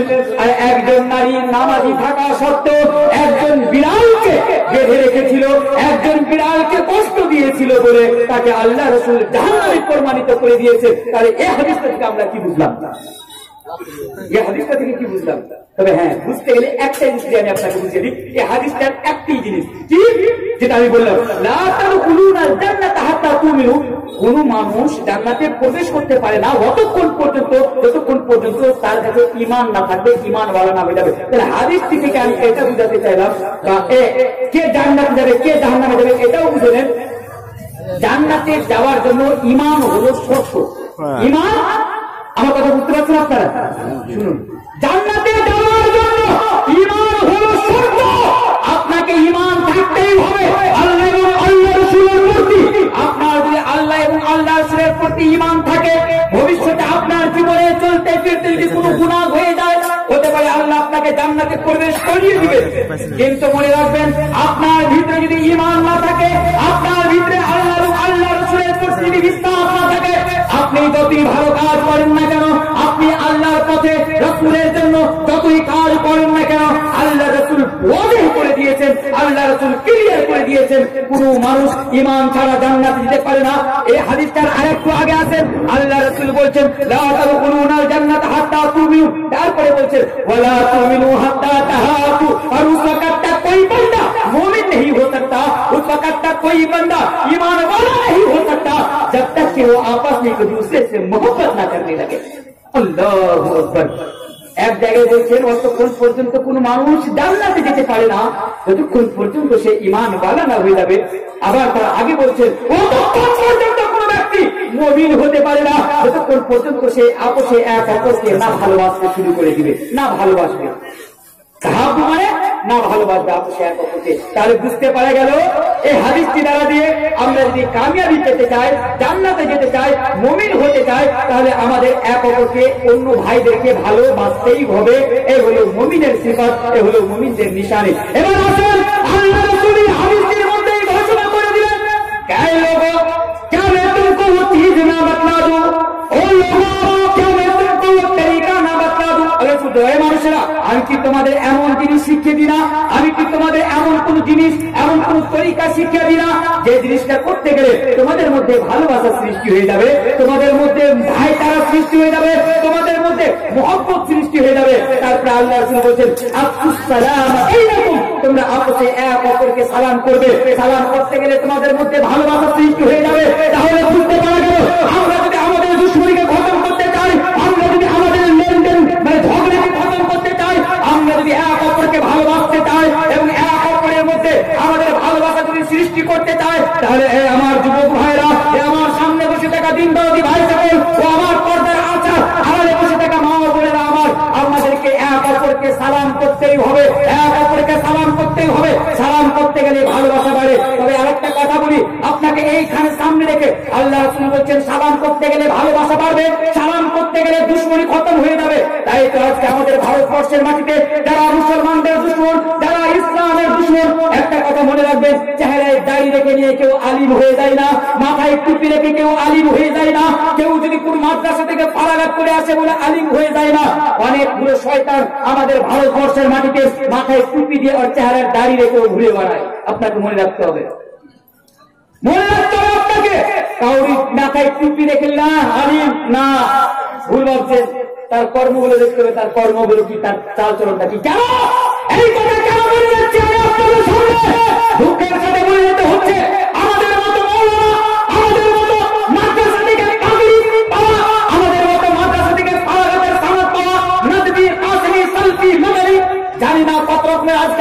এলাকায় আমাদের সমাজে টাইটেল রয়েছে, এই ধরনের টাইটেল গুলো নিয়ে আজকে আমরা মানুষের সামনে বক্তৃতা দিচ্ছি। আলহামদুলিল্লাহ, এই ধরনের ফতোয়া আজ পর্যন্ত আমি কোনো আহলে হাদিসের উলামার মুখ থেকে শুনে নাই।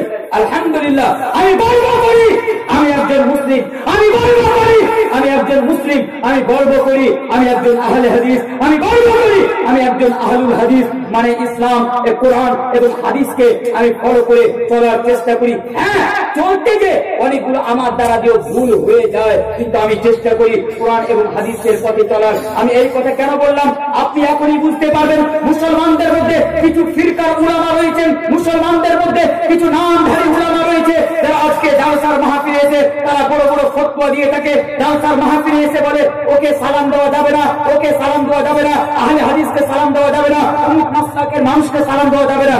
আপনি কি কোনোদিন শুনেছেন? আপনি শুনে থেকেছেন কি আহলে হাদিসের বাড়িতে বেটি দেওয়া যাবে না, আহলে হাদিসের বাড়িতে বেটি দেওয়া যাবে না, আহলে হাদিসের বাড়িতে বেটি নেওয়া যাবে না। আল্লাহু আকবার। আমার পিসির কথা বলছি, কারণ এই জিনিসটা চলে আসলে আমি আমার উদাহরণ আমি আপনাকে বোঝাচ্ছি কেন এই কথাটা আমি রেগে আপনাদের সামনে বললাম। আমার পিসি, প্লিজ কথাটা ভালো করে শুনবেন, আমি উদাহরণটা কেন আপনাকে দিচ্ছি। আমার পিসি বিয়ে হয়েছে, আমার যে পিসাটা আছে যখন বিয়ে হয় তখন আমরা ছোট, জানি না, ছোট আমরা বিয়ে দিয়েছে। দাদু আমার স্কুলের হেডমাস্টার ছিলেন, আমার দাদু জানতেন না ইসলাম সম্পর্কে, এই সম্পর্কে বিয়ে দিয়েছে। ভালো কথা, আমাদের মধ্যে মতভেদ নাই কার বাড়িতে দিব, কার বিয়ে দিয়েছে। এবার পিসি আমাকে কয়েকদিন পূর্বে একটা কথাতে বলছে যে আমাদের গ্রামে জালসা হবে, তো তোমাকে নিয়ে যাবো আমাদের জালসাতে, যা টাকা লাগবে লাগবে, তোমার পিসাকে বলবো যে তোমাকে নিয়ে যাবো। আমি বলছি পিসি ওগুলো জালসাতে আমি যাই না। বলছি কেন? বলছে পিসি গেলে লাভ খেয়ে ঘুরবো না, লাভ খেতেই হবে। বলছে কেন? বলছে আমি যে পীর মানি না। পীর থাকে ওরে, পীর বাবা থাকে, পীর বাবা, পীর মানতে হবে সেখানে যেতে গেলে। জানি না কত রকমের লীলা, ডান্স ফান্স, আর জানি না বাংলাদেশে দেখতে না কেমন কেমন করে ইবাদতের নতুন নতুন ওই জিনিসগুলো করতে হবে, জিনিস আমি পারবো না। আর ওগুলো না করলে ওরা না মেরে ছাড়বে না। ওদের একটা নিয়ম জানেন, যখন তারা প্রমাণ না দিতে পারবে তখন তারা আপনাকে মারবে। তারা যখন প্রমাণ না দিতে পারবে তখন ওরা আপনাকে মারবে, কারণ ওটাই হচ্ছে তাদের কাছে দলিল। যেমন এটাই তো হবে। হযরত ইব্রাহিম আলাইহিস সালাতু ওয়াস সালামকে যখন জিজ্ঞাসা করেছিলেন কে, মক্কার কাফেররা, না কাফেররা, মুশরিকরা যখন জিজ্ঞাসা করেছিল আনতা ফাআলতা হাদা বিআলিহাতিনা ইয়া ইব্রাহিম, ইব্রাহিম তুমি কি আমাদের মূর্তিদের সাথে এরকম করেছো? তুমি কি এদেরকে কুচু কাটা করে কেটেছো? ইব্রাহিম বলেছিল না, আমি করিনি। যে কে করেছে? হাদা ফাসআলুহুম ইন কানু ইয়ান্তিকুন, তাকে জিজ্ঞাসা করো, ওই যে মূর্খ সাথে খালি আছে। ইব্রাহিম যখন জিজ্ঞাসা করো ইব্রাহিম তুমি কি আমাদের কচু কাটা করে কেটেছো?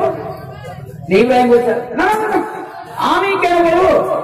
ওই যে মোটা হ্যাঁ চামড়া হ্যাঁ খালি আছে, ফাসআলুহুম ইন কানু ইয়ান্তিকুন, তাকে জিজ্ঞাসা কর না। কারণ ও কত আল্লাহ দারিশমান্দি দেখেন, সমস্ত কচু কাটা করে কাটে, সবকে কেটে ফেলে দিয়েছে।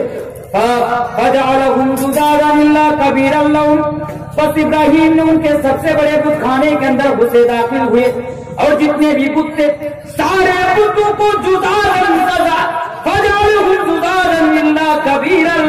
सारे बुतों को तोड़ डाला, टुकड़ा टुकड़ा कर डाला, जुज़ारन पाउडर कर डाला। फिर जो और जो सबसे बड़ा बुत था उनको छोड़ दिया, যেটা বড় বুত ছিল তাকে ছেড়ে দিলেন। তারপর ডালা থেকে আসলো বলছে তুমি কি করেছো? তুমি আমরা যার সামনে মাথা মতো করছো তাকে তুমি কচু কাটা করে ফেলেছো? এবার বলছে না না আমি কেন করবো? ও যদি বলতে পারে ওকে জিজ্ঞাসা করো যে যে বেচা আছে, হাত আছে, ফোনা আছে, মুখ আছে, হ্যাঁ জিজ্ঞাসা করো। ও বলছে ইব্রাহিম কথা বলতে পারে না, এ কথা বলতে পারবে না।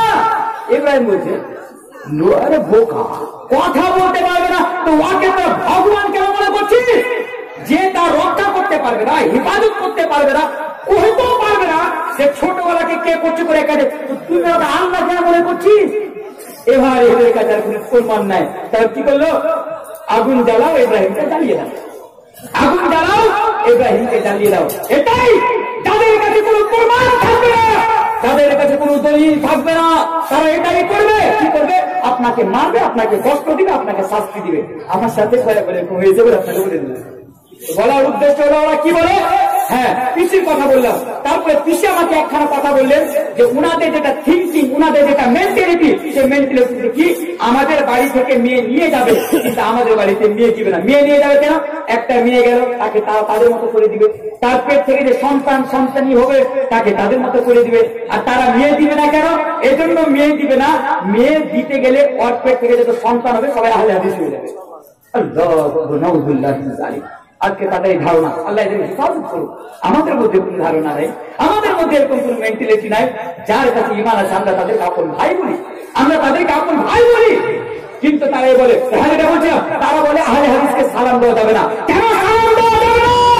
কেন এই যে নবীর দুশমন, কোরআন এবং হাদিসের দুশমন, এরা বলে সালাম দেওয়া জায়েজ নয়, কারণ এরা মুসলমান নয়, এরা কাফির।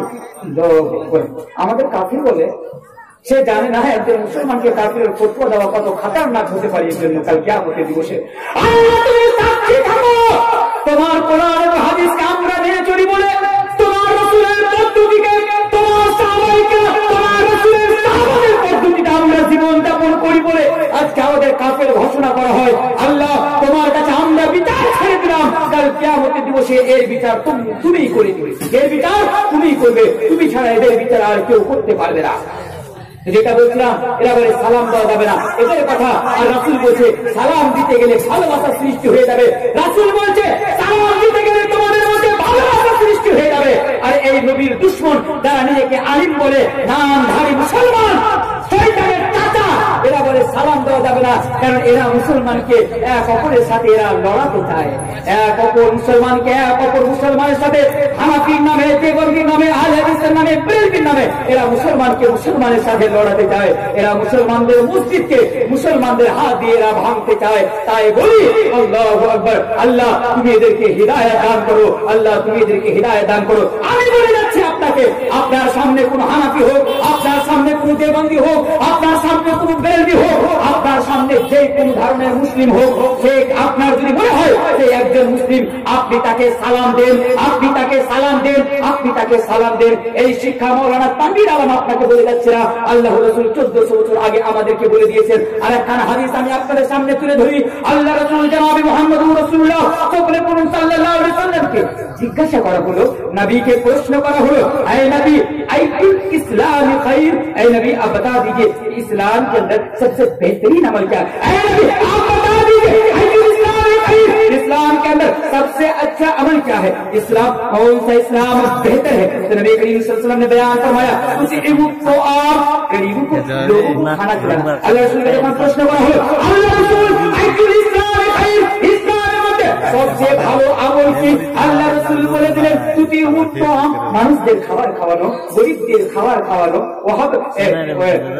গরিবদের খাবার খাওয়ানো, মানুষদের খাবার খাওয়ানো। তার পাশাপাশি আল্লাহ রসুল বলে দিলেন ওকেও সালাম করা, যাকে ওকেও সালাম করবে যাকে তুমি চিনো, আর যাকে তুমি চিনো না। তাহলে বুঝতে পারা গেল কি, সে যদি আপনার গ্রামের হয় তাকেও সালাম করবেন, গ্রামের যদি না হয় তাকেও আপনি তাকে সালাম করবেন।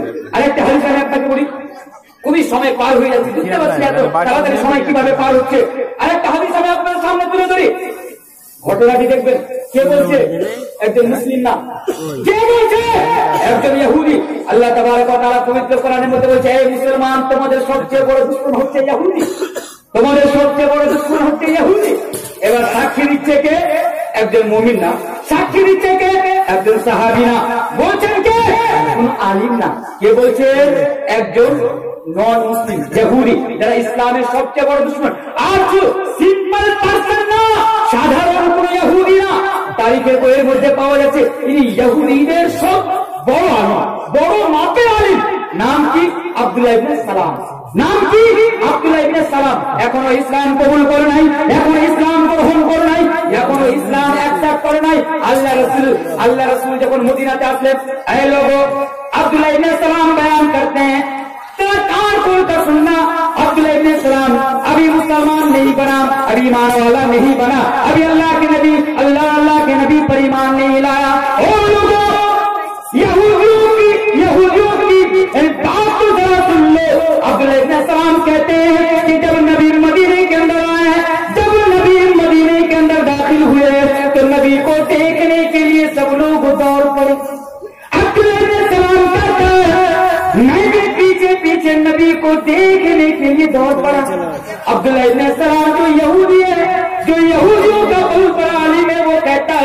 जब मैं नबी का चेहरा देखा, जब मैं नबी का फेस देखा, मैं समझ गया ये चेहरा किसी का जादूगर नहीं हो सकता है, ये चेहरा किसी झूठ बोलने वाले का नहीं हो सकता। कौन गवाही दे रहा है? एक यहूदी गवाही दे रहा है कि जब मैंने नबी का चेहरा देखा तो मैं ये समझ गया कि ये चेहरा किसी झूठ बोलने वाले का नहीं है। और लोगों कौन बताए उस वक्त अब्दुल्लाह इब्न सलाम को, कौन बताए उसको कि मेरा नबी का चेहरा तो वही चेहरा है जिस चेहरा को हसन इब्न साबित ने देखा तो क्या डाला, वो आसन मिन कलम तरकत आईनी वो अजमल मिन कलम तलिदिन निसा, उसी वो चेहरा है। वो चेहरा को हजरत जाबिर इब्न समुरा ने देखा तो फरमाया मेरे नबी अगर मुझसे कोई सवाल कर दे, अगर मुझसे कोई पूछ ले, अगर मुझसे कोई आगे कर दे कि नबी का चेहरा ज्यादा खूबसूरत या चौधरी का चांद ज्यादा खूबसूरत, तो ऐ नबी जाबिर इब्न समुरा का जवाब होगा, जाबिर इब्न समुरा उससे बताएगा कि नबी का चेहरा चौधरी के चांद से भी ज्यादा खूबसूरत था। अल्लाह अकबर।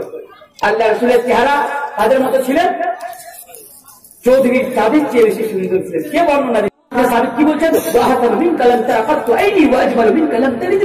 আল্লাহ রসুল আপনি এত সুন্দর যে আপনার মতো সুন্দর মানুষ আমি আর কোনদিন দেখিনি। আল্লাহ রসুল আপনি এত সুন্দর মানুষ হয়তো আপনার মতো সুন্দর সন্তান আর অন্য কোনো মা জন্ম দেয়নি আর কোনদিন দিবেও না। সেই চেহারাকে দেখুন, কে আব্দুল্লাহ ইবনে সালাম দেখলো, বলছে আমি দেখার পরে বুঝে গেলাম এই চেহারা কোন মিথ্যে বলা হতে পারে না। ফের এটা মনে আমাকে দেখে এটা বলেন না, আমার চেহারা কালো তো তবে এটা বলেন না, মানে আপনি দেখতে খারাপ হন আপনি মিথ্যে কথা বলেন। আমাকে এটা ফিট করে নিয়েন না, উনি যেটা বলেছেন।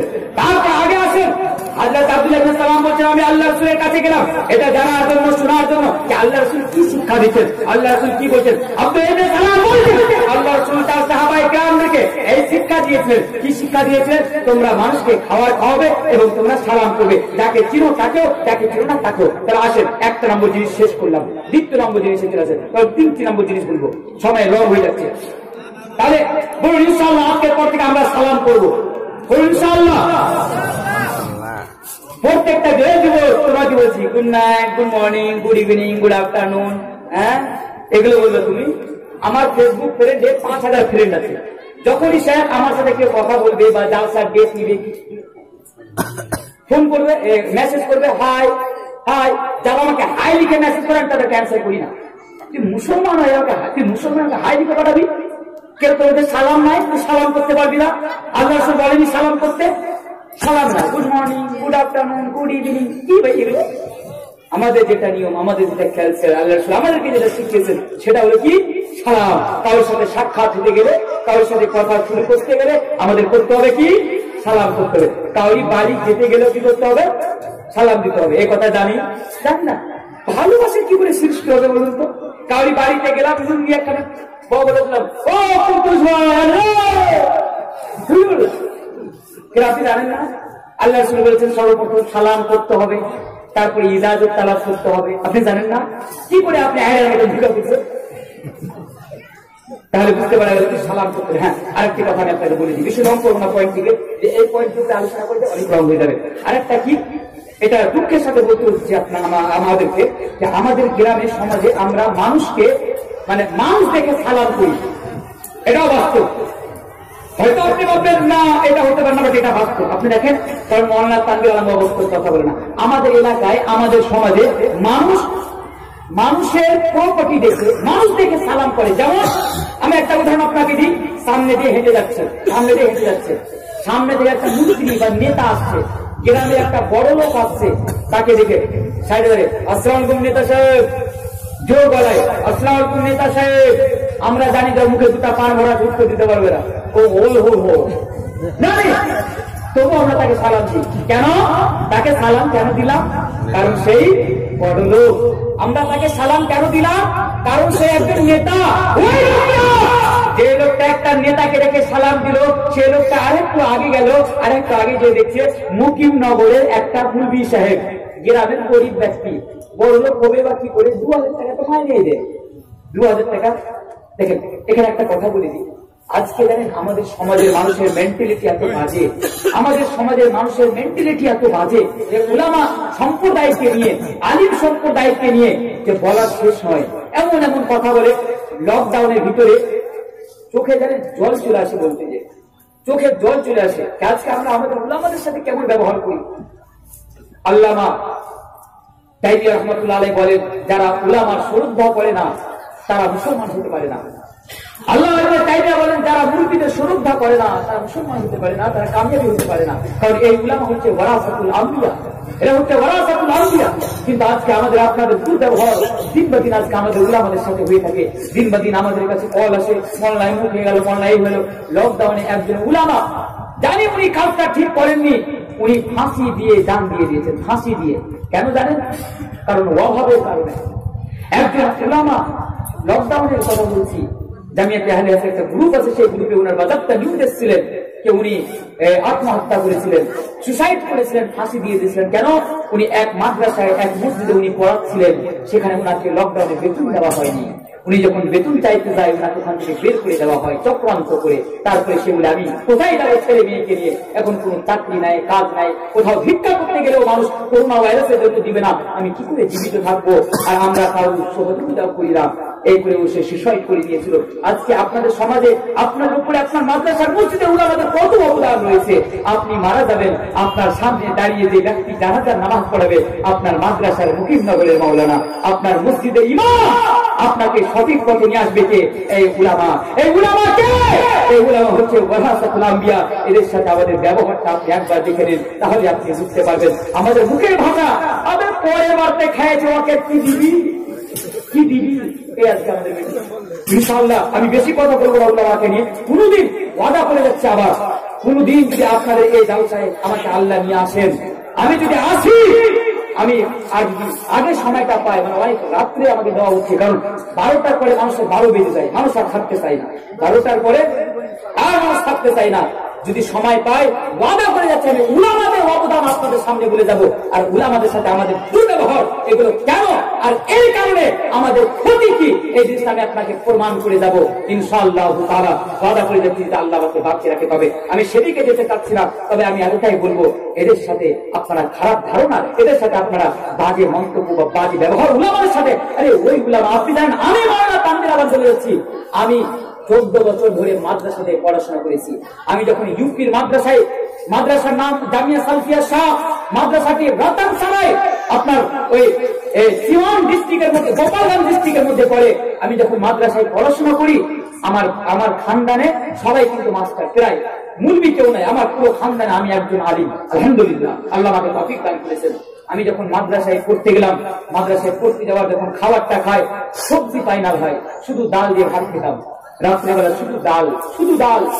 আমার বাবা একদিন মাদ্রাসাতে গেলেন, মাদ্রাসাতে যাওয়ার পরে রাত্রেবেলা, ছোট বাচ্চা আমি, বাইরে বাবার খাওয়ার ব্যবস্থা করতে পারিনি, আশেপাশে হোটেল ছিল না, গ্রামের মধ্যে মাদ্রাসা কি। বাবা যখন খেতে দিলাম বাবাকে, বাবা যখন ডাল দিয়ে ভাত খেলেন, বাবা দ্বিতীয় দিন সকালে আমাকে বলছিল, বেটা তোমাকে মুরগি হতে হবে না, তুমি বাড়ি চলো, মুরগি হতে হবে না তোমার। বাবা বলছে, না বাবা, ইসলামকে বাঁচিয়ে রাখার দায়িত্ব আমাদের, উলামাদের। ইসলামকে বাঁচিয়ে রাখতে হলে মানুষদের ভালো পথে নিয়ে আসতে হলে আমাদের এই কুরবানিগুলো দিতে হবে। আর আপনি ইমাম মুসলিম, ইমাম বুখারী রাহমাতুল্লাহ আলাইহি, যারা বড় বড় মুহাদ্দিস বুঝেছেন, এদের যদি জীবনী আপনি পড়ে নেন, আপনি সঙ্গে সঙ্গে কাঁদতে লাগবেন। এরা কত কষ্ট করে ইমাম হয়েছেন, কত কষ্ট করে একজন মুলবি মুলতে হয়। আপনি জানেন, এই ঠান্ডা রাত্রি, 4-5 দিন আগে যখন ঠান্ডা রাত্রি ছিল, আপনি যখন বাড়িতে ঘুমান, তখন আপনার মাদ্রাসার ছোট ছোট বাচ্চারা ফজরের সভা ঠান্ডায় ঠান্ডায় কাঁপতে কাঁপতে উঠে যে নামাজ পড়ে, তারা যে মসজিদে আপনার জন্য দোয়া করে, এরাই হচ্ছে তারা এই ওয়ারাসাতুল আম্বিয়া, এরাই হচ্ছে আপনার সমাজের ভবিষ্যৎ, আপনার এলাকার ভবিষ্যৎ। আপনি উলামার সাথে খারাপ ব্যবহার করেন, আপনাকে লজ্জা পাওয়া দরকার। আমি সেদিকে যেতে চাইছি না, আসেন আমি আপনাকে সামনে নিয়ে আসি। আমি কি বলছিলাম সেটাও ভুলে গেছি পিছন দিকে। আমি যেটা আপনাদের সামনে বলছিলাম পয়েন্ট কি, হ্যাঁ, আজকে আমরা মানুষ দেখে সালাম করি, কি সামনে দিক দিয়ে গেলাম, দেখছি একজন নেতা সাহেব আসছে, তাকে সালাম দিয়ে দিলাম, দেখছি একজন গরিব মানুষ আসছে, তখন আমাদের মুখ থেকে আর সালাম বের হয় না। জিনা জিনা আমরা স্ট্যাটাস দেখে, লেভেল দেখে আমরা কাউকে সালাম করবো না। মুসলমান, ये हमारे लिए अफसोस और भलाई की बात है कि आज हमने सलाम के अंदर भी स्टेटस पैदा कर दिया, आज हमने सलाम के अंदर भी लेवल पैदा कर दिया, आज हमने रात में सलाम के अंदर भी हैसियत पैदा कर दिया कि हमारे लिए अफसोस और मलाल की बात है। अच्छा, द्वितीय নম্বর পয়েন্টের দিকে আমি নিয়ে যাই আপনাদেরকে। তাহলে ভালোবাসা সৃষ্টি করতে গেলে প্রথম নম্বর পয়েন্ট, আমাদের সালাম দিতে হবে। গরিব ছোট বড় সবাইকে সালাম দিতে হবে। হ্যাঁ, এখানে একটা হাদিস আমি আপনাকে বলে দিই, কারণ এই হাদিসটাও খুব ইম্পর্টেন্ট। ওই যে আমি আপনার সামনে যে মুসলিমের হাদিসটা পড়েছিলাম না, সেই হাদিসটার মধ্যে আল্লাহ রাসূল একখানা কথা বলেছিলেন কি, আল মুসলিম আকুল মুসলিম, মুসলমান মুসলমানের ভাই, লা ইয়াজলিমু। কোন মুসলমানের উপরে জুলুম করতে পারে না, কোন মুসলমান কোন মুসলমানের উপরে অত্যাচার করতে পারে না। আল্লাহ রাসূল বলেছেন লা ইয়াজলিমু ওয়া লা ইয়াখুযুলু। কোন মুসলমান কোন মুসলমানের মান সম্মানে আঘাত করতে পারে না, কোন মুসলমান কোন মুসলমানের মান সম্মানে আঘাত করতে পারে না। কোন মুসলমানের ইজ্জতের উপরে যদি হামলা হয়ে যায়, আপনার দ্বারা দিয়ে কোন মুসলমানের চোখে যদি জল বেরিয়ে যায়, আপনি যদি কোন মুসলমানের মান সম্মানের উপরে যদি আঘাত করে দেন, আল্লাহর কসমকে বলে যাচ্ছে আপনার সামনে, আপনার নামাজ বেকার হয়ে যাবে, আপনার রোজা বেকার হয়ে যাবে, আপনার যাকাত বেকার হয়ে যাবে, আপনার হজ বেকার হয়ে যাবে। এই কথা আল্লাহ রাসূল বলে গিয়েছেন। কোন মুসলমানের জন্য হালাল নয়, কোন মুসলমানের জন্য জায়েজ নয় যে কোন মুসলমানের ইজ্জতের উপরে হামলা করে দিবে। আজকে আমরা আমাদের গ্রামে, আমাদের সমাজে, আমরা আমাদের এলাকায় জানি না কত রকম ভাবে, নানা রকম ভাবে আমরা মুসলমানের ইজ্জতের উপরে আজকে আমরা হামলা করি। একটা উদাহরণ দিয়ে বলি, তাহলে আপনারা বেশ বুঝতে পারবেন। উদাহরণ না দিলে আপনারা বুঝতে পারবেন না। মনে করেন আপনার গ্রামের নাম মুকিমনগর, কাঠিয়ার থেকে একজন লোক আসলো, আসার পরে বলছে আচ্ছা ভাই এটা আপনাদের কোন গ্রাম? বলছে মুকিমনগর। আচ্ছা, মুকিমনগরে অমুক লোকটাকে চিনেন? লোক কিছু লোককে জিজ্ঞাসা করছে, হ্যাঁ চিনি। বলছে কত দূর বাড়ি? বলছে একটু দূরে হবে। তাহলে এরা বলছে, এই লোকগুলা মুকিমনগরের লোকগুলা বলছে আচ্ছা ভাই তুমি কোথায় থেকে এসছো? কাঠিয়ার থেকে। কাঠিয়ার থেকে? আচ্ছা হ্যাঁ, কেন? তো ওই লোকটার সাথে একটু কাজ আছে। বলছে কি কাজ? ওর সাথে বলবো কি কাজ আছে। তো কথায় কথায় এ তখন বলছে এদেরকে যে ভাই একটু বলেন না লোকটা কেমন। এরা উত্তর দিচ্ছে, মুকিমনগর লোকটি তাকে বলছে আপনি জিজ্ঞাসা করছেন লোকটা কেমন, কি করে বলবো ভাই? 5 বছর আগে চোর ছিল, এখন মাদ্রাসার সিগারেট গেছে। 5 বছর আগে চোর ছিল, এখন মাদ্রাসার সিগারেট হামলা দেখো কিভাবে হামলা করছে।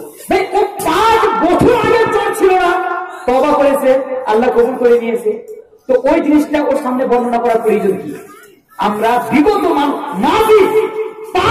আমরা মানুষকে নিয়ে এসে মানুষকে আমরা জালিল করে দিই না, এগুলো মুসলমানের কাজ হতে পারে না। আপনার দ্বারা দিয়ে কোন মুসলমানের ইজ্জতের উপরে হামলা হতে পারে না। এই হাদিসটি আবার মিডিলে কেন নিয়ে আসলাম? এই পয়েন্টের জন্য আল্লাহ রাসূল বলেছেন ওয়ালা ইয়াকুরহু, किसी मुसलमान के लिए जायज नहीं है कि किसी मुसलमान को हिकारत की नजर से देखे, ছোট মনে করবে। কি মনে করবে? ছোট মনে করবে। আপনি কোন মুসলমানকে ছোট মনে করতে পারেন না, হেকারতের নজরে দেখতে পারেন না। আপনার গ্রামে কোন বিচার বসেছে, অমুক লোকটাকে ডাক না, মানুষ নাকি বড় বিক্রি করে বলে, এবার তো মান সম্মান আছে। এই যে একটা ছোট মনে করা, কোন মানুষকে আপনি ছোট মনে করতে পারেন না।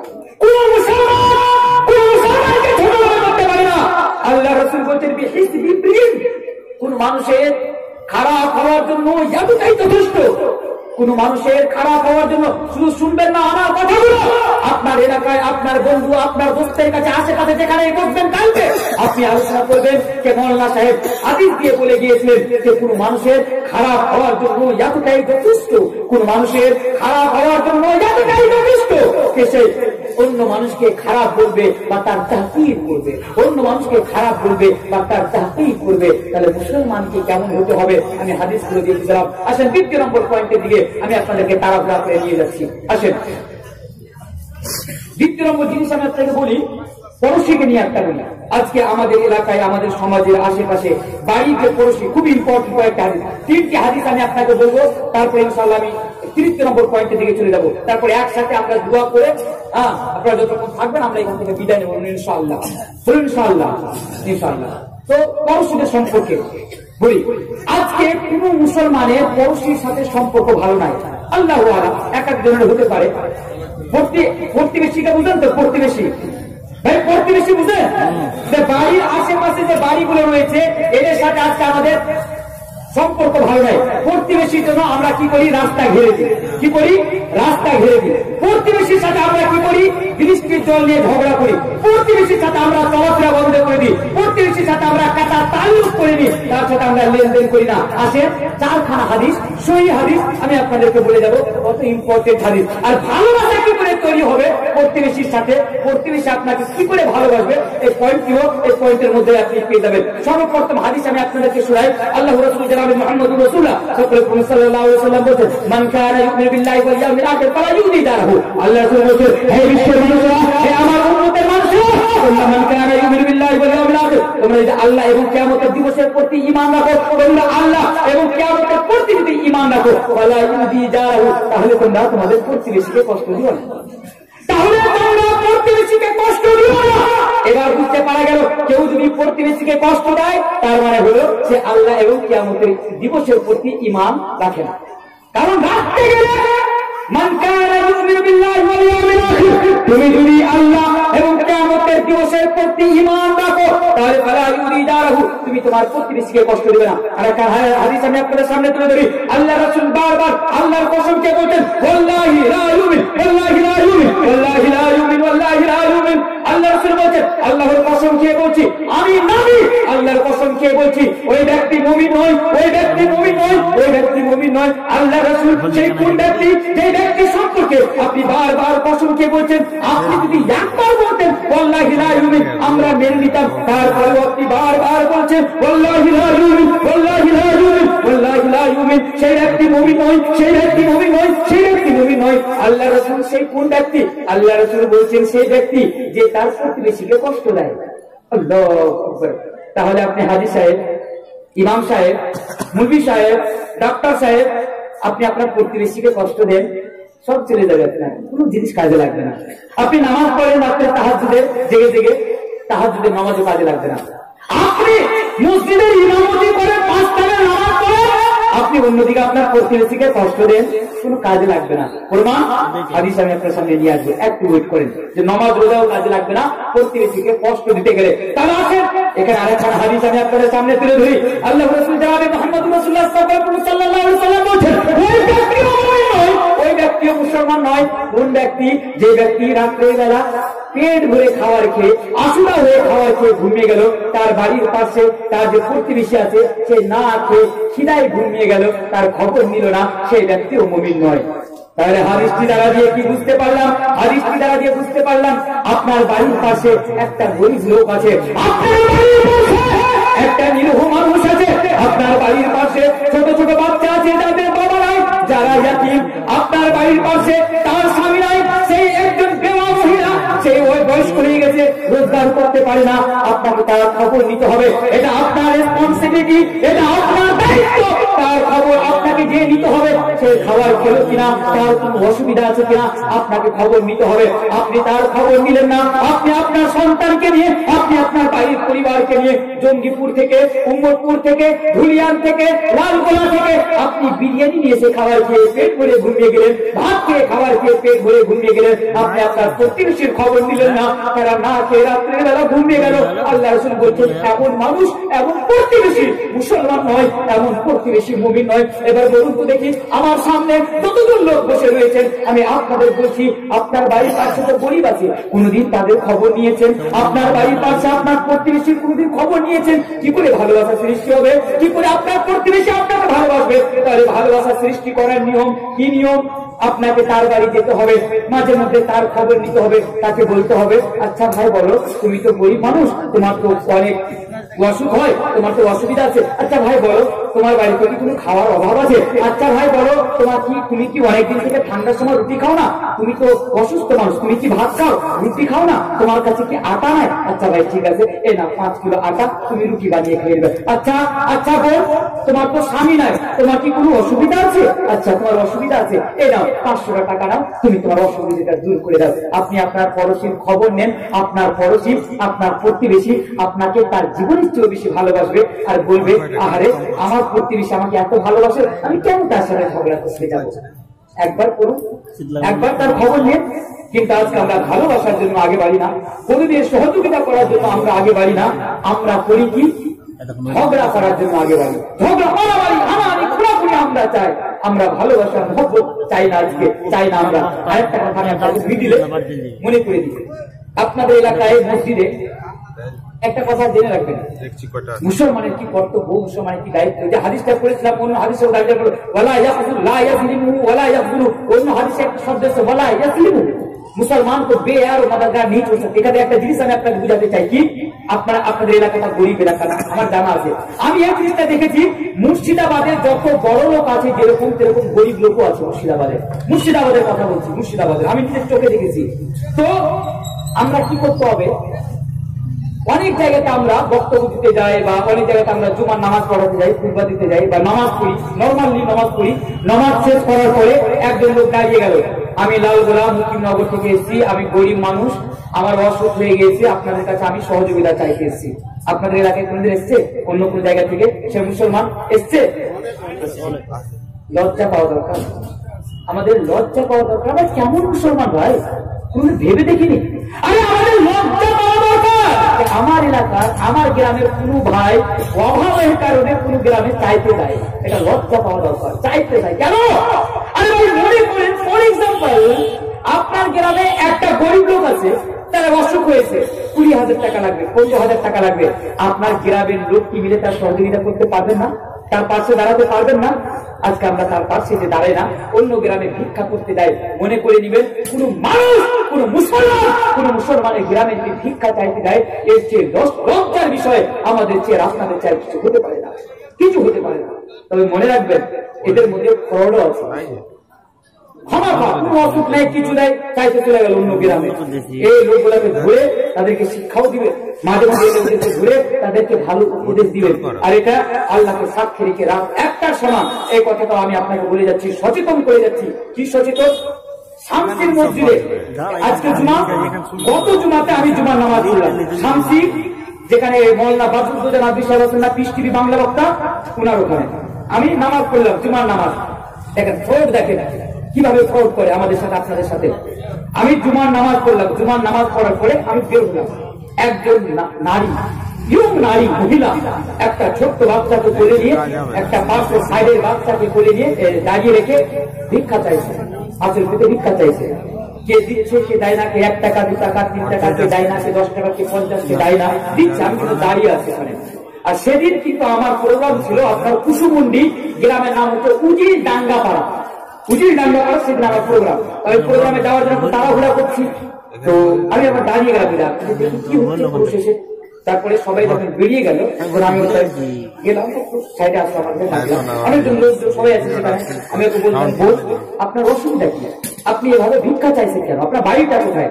তো ও যেটা বাড়ি বললো, শামসি থেকে প্রায় 3 থেকে 3.5 কিলোমিটার দূরে ওর বাড়িটা, 3 থেকে 3.5 কিলোমিটার। আমি বলছি পার্শ্ববর্তী এলাকা, কারণ অবশ্যই এ তো চিটারি করতে পারে না, পার্শ্ববর্তী এলাকা মানে চিটারি করতে পারে না।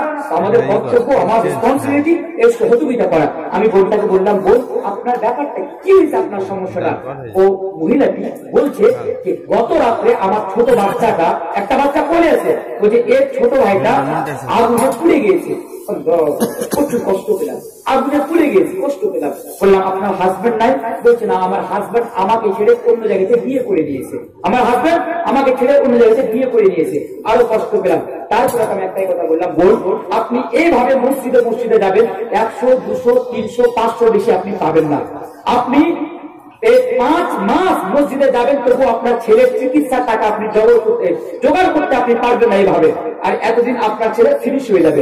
একটা কাজ করেন, আপনার ছেলেকে আপনি নিয়ে আসেন, আমি এখানে আছি, যে বাড়িটাতে আমি টেম্পোরারি থাকি শামসিতে, সেই কাকুটা আমার কলেজের ক্লাস, উনাকে ডাকলাম, উনাকে ডাকার পরে বললাম যে এই মহিলাটাকে বললাম যে এনাকে আপনি চেনেন, আপনি নাকি চেনেন? আর ওকে বললাম আপনি আপনার ছেলেকে যান বাড়ি থেকে নিয়ে আসেন, নিয়ে আসার পরে যা চিকিৎসা করতে টাকা লাগবে প্রাইভেটে আলহামদুলিল্লাহ ইনশাআল্লাহ আমি চেষ্টা করবো সেটা করার। নিজে যদি না পারি তবে আমি কিছু সহযোগিতা করবো মানুষের কাছে, আমি নিজে ভিক্ষা করে আপনার ছেলের আমি চিকিৎসা করাবো, এই ওয়াদা আমি আপনার সাথে করছি। তারপরে পাশে একটা লোক ছিল, উনি আবার 50 টাকা বের করে তাকে দিলেন, এই নেন টোটো ভাড়া, আপনি তাড়াতাড়ি যান, আপনার ছেলেকে তাড়াতাড়ি এই জায়গাতে নিয়ে আসেন, মূল হিসেবে ওনার চিকিৎসা করিয়ে দিবে প্রাইভেট হসপিটালে বা প্রাইভেট ডাক্তারের কাছে। এবার বলে দিলাম, বলে দেওয়ার পরে আমি তার সাথে গাড়িতে বেরিয়ে গেলাম। বারবার যাচ্ছি, কাকুকে ফোন করছি, ওই মহিলা কি এসছে, ওই মহিলা কি এসছে, ওই মহিলা কি এসছে? কাকু বলছে না, আসেনি। আজ পর্যন্ত সেই মহিলা সেই জায়গাতে আসেনি, আজ পর্যন্ত সেই মহিলা সেই জায়গাতে আসেনি।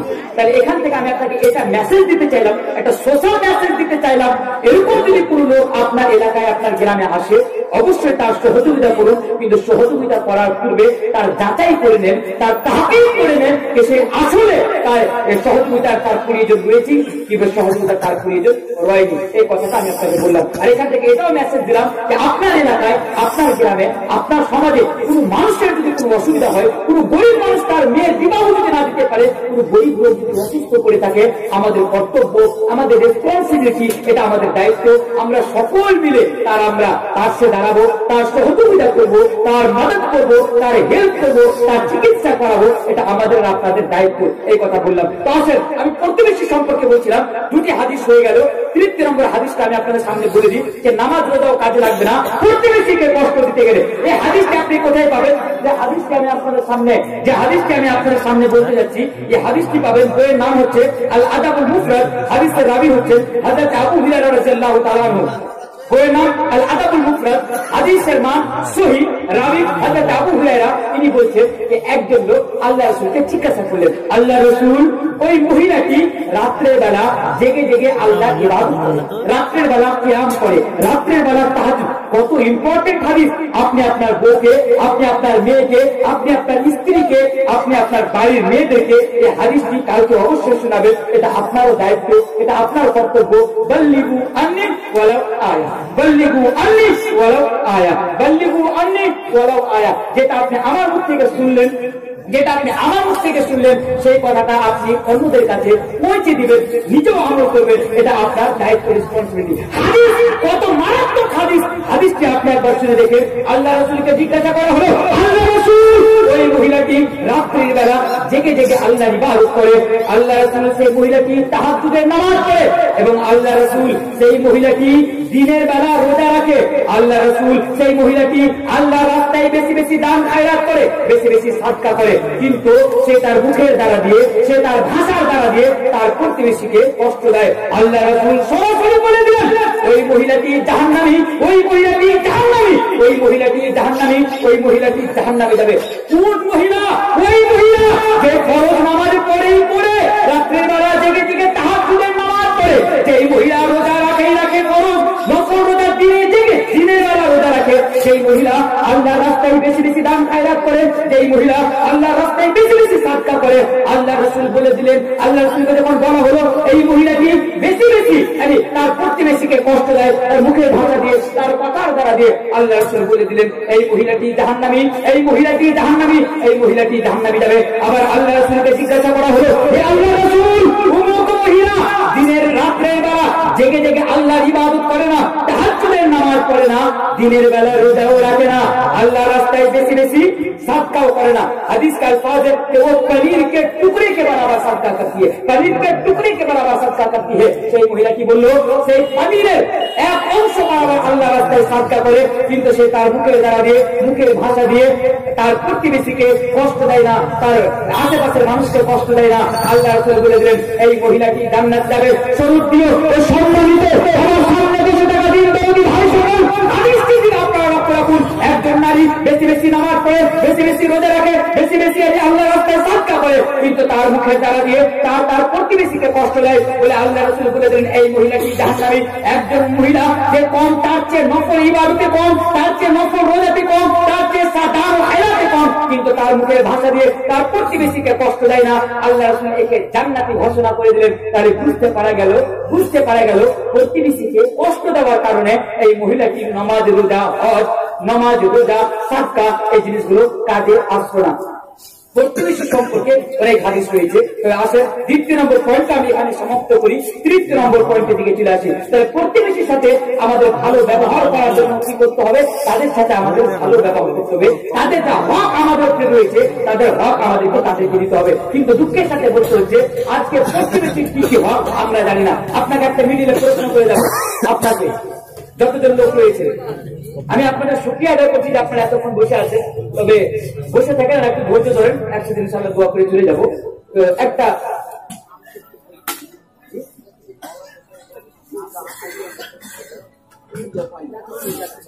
আপনি রান করেন বেশি, আপনি রান করেন বেশি।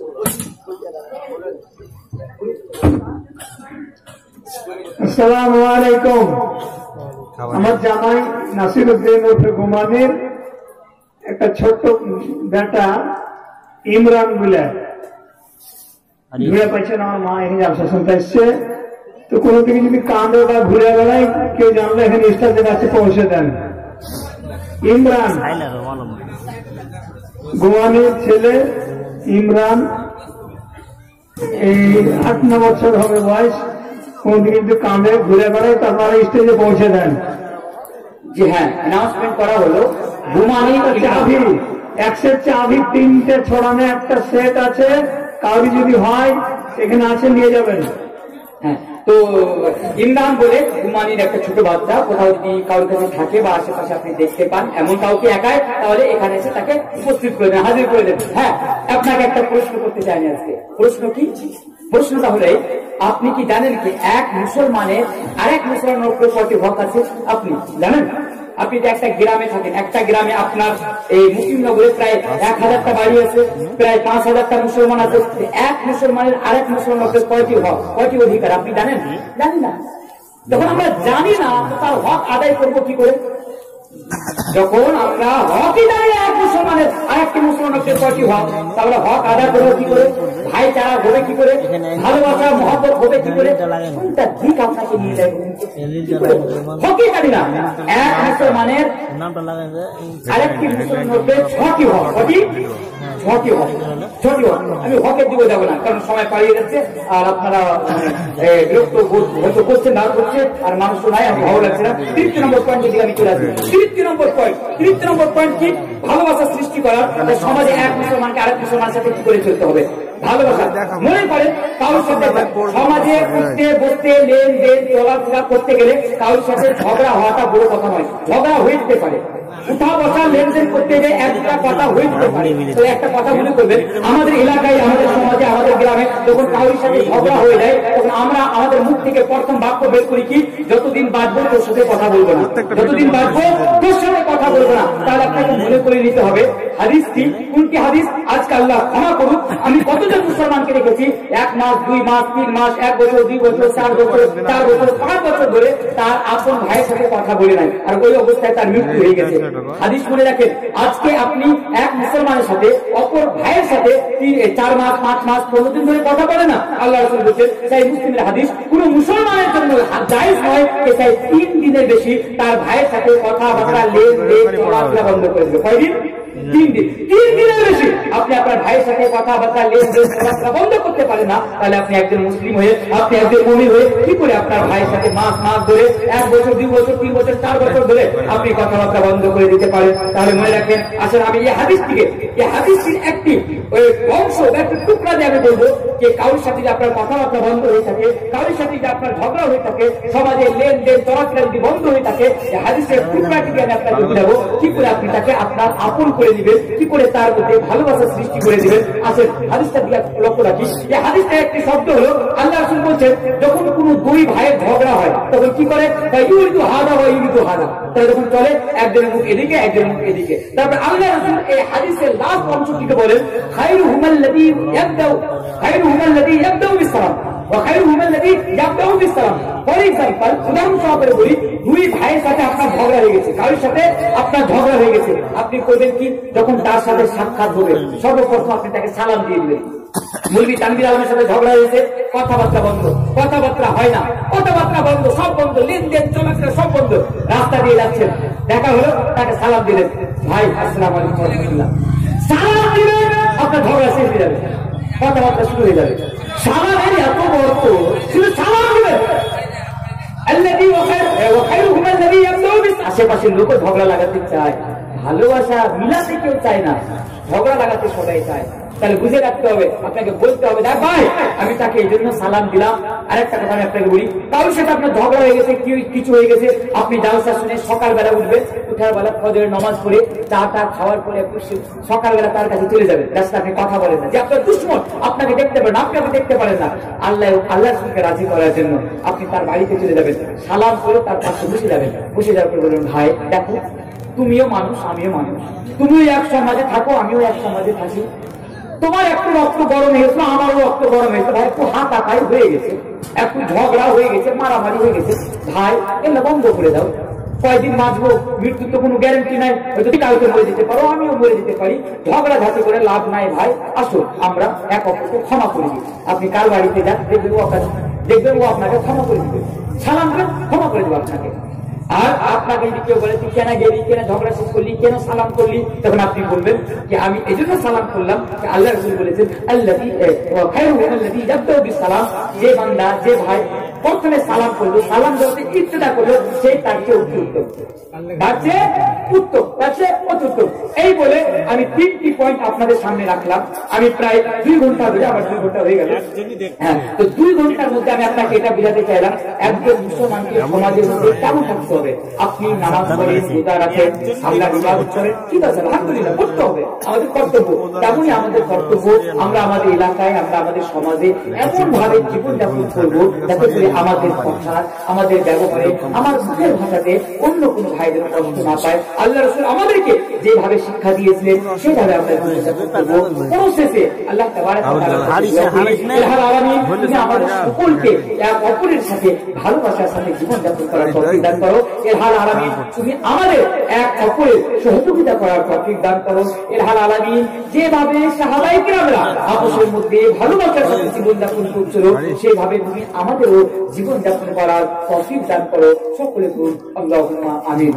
শ্রদ্ধেয় ও সম্মানিত সামনে বসে থাকা বা স্থানে বসে থাকা দিন দরদি ভাই সকল, 2 ঘন্টা হতে চললো, রাতও অনেক, আর বুঝতে পারছেন অবস্থাটা আমার। আমি মনে হয় আমার এক্সপিরিয়েন্সের কথা বলছি, সবচেয়ে কম মানুষের সামনে 2 ঘন্টা আজকে আমি আপনাদের সামনে বক্তৃতা রাখলাম। এখানেও আপনাদের ভালোবাসা জড়িয়ে রয়েছে বলে এতক্ষণ ধরে আপনারা বসে আছে। আমি দেখতে পাই আজকে ওয়েস্ট বেঙ্গল হোক, বিহার হোক, 12টার পরে মানুষকে রাখা খুব মুশকিল, কারণ সবাই কাজে কর্মে আজকে ব্যস্ত, কেউ বেকার ফালতু হয়ে বসে নাই। তারপরেও আপনারা প্রায় 1.5টা ধরে এখানে বসে আছেন, অনেক সহযোগিতা করলেন, আমি আপনাদের শুকরিয়া আদায় করি। আর আপনারা অনেক দান করলেন, যিনারা পারবেন তারা আরো সহযোগিতা করবেন। আমি আপনাদের দানের কথা শুনে, দান দেখে বিশ্বাস করুন আমি প্রচন্ড খুশি হয়েছি। আর আমি কালকে আমি ধুলিয়ানের মাটি থেকে আমি দুশমন আল ইসলামদেরকে প্রথমে চ্যালেঞ্জ করবো যে তোমরা চাও ভারতবর্ষ থেকে মাদ্রাসাকে মিটিয়ে দিতে, তোমরা পারবে না, তোমরা একখান মিটাবে। আমরা মুসলমান হাজার হাজার খান মাদ্রাসা তৈরি করে নিব। আর কোরবান দেখতে চাইলে তোমরা মুকিমনগরে যে তোমরা দেখে নাও। আজকে আলহামদুলিল্লাহ শুনলাম একজন ভাই নাকি 1 বিঘা জমি মাদ্রাসার নামে দান করেছে, 1.5 বিঘা জমি দান করেছে। বিশ্বাস করুন আমি তখন আমার ড্রাইভারকে বলছি, এই শুন, 1.5 বিঘা জমি ধরে আল্লাহ এখন এই গ্রামের মধ্যে আছে। আর অনুরোধ করে যাচ্ছে আমি আপনাদেরকে, যখন যখন আপনারা আপনার এলাকায়, আপনাদের মুকিমনগর খাস করে মাদ্রাসায় আমাকে ডাকবেন, আমি হাজির থাকবো। আপনাদের এই আল্লাহ এবং আল্লাহ রাসূলের প্রতি ভালোবাসা দেখে, মাদ্রাসার প্রতি আপনাদের ভালোবাসা দেখে, এই বলে আমি আপনাদের কাছ থেকে বিদায় নিচ্ছি। আমিও মানুষ, আমার দ্বারা দিয়েও ভুল হতে পারে, আমার দ্বারা দিয়েও আপনারা কষ্ট পেতে পারেন। যদি কোনো ভুল ত্রুটি হয়ে থাকে আপনারা আমাকে ক্ষমা করে দিবেন। আসসালামু আলাইকুম ওয়া রাহমাতুল্লাহি ওয়া বারাকাতুহু।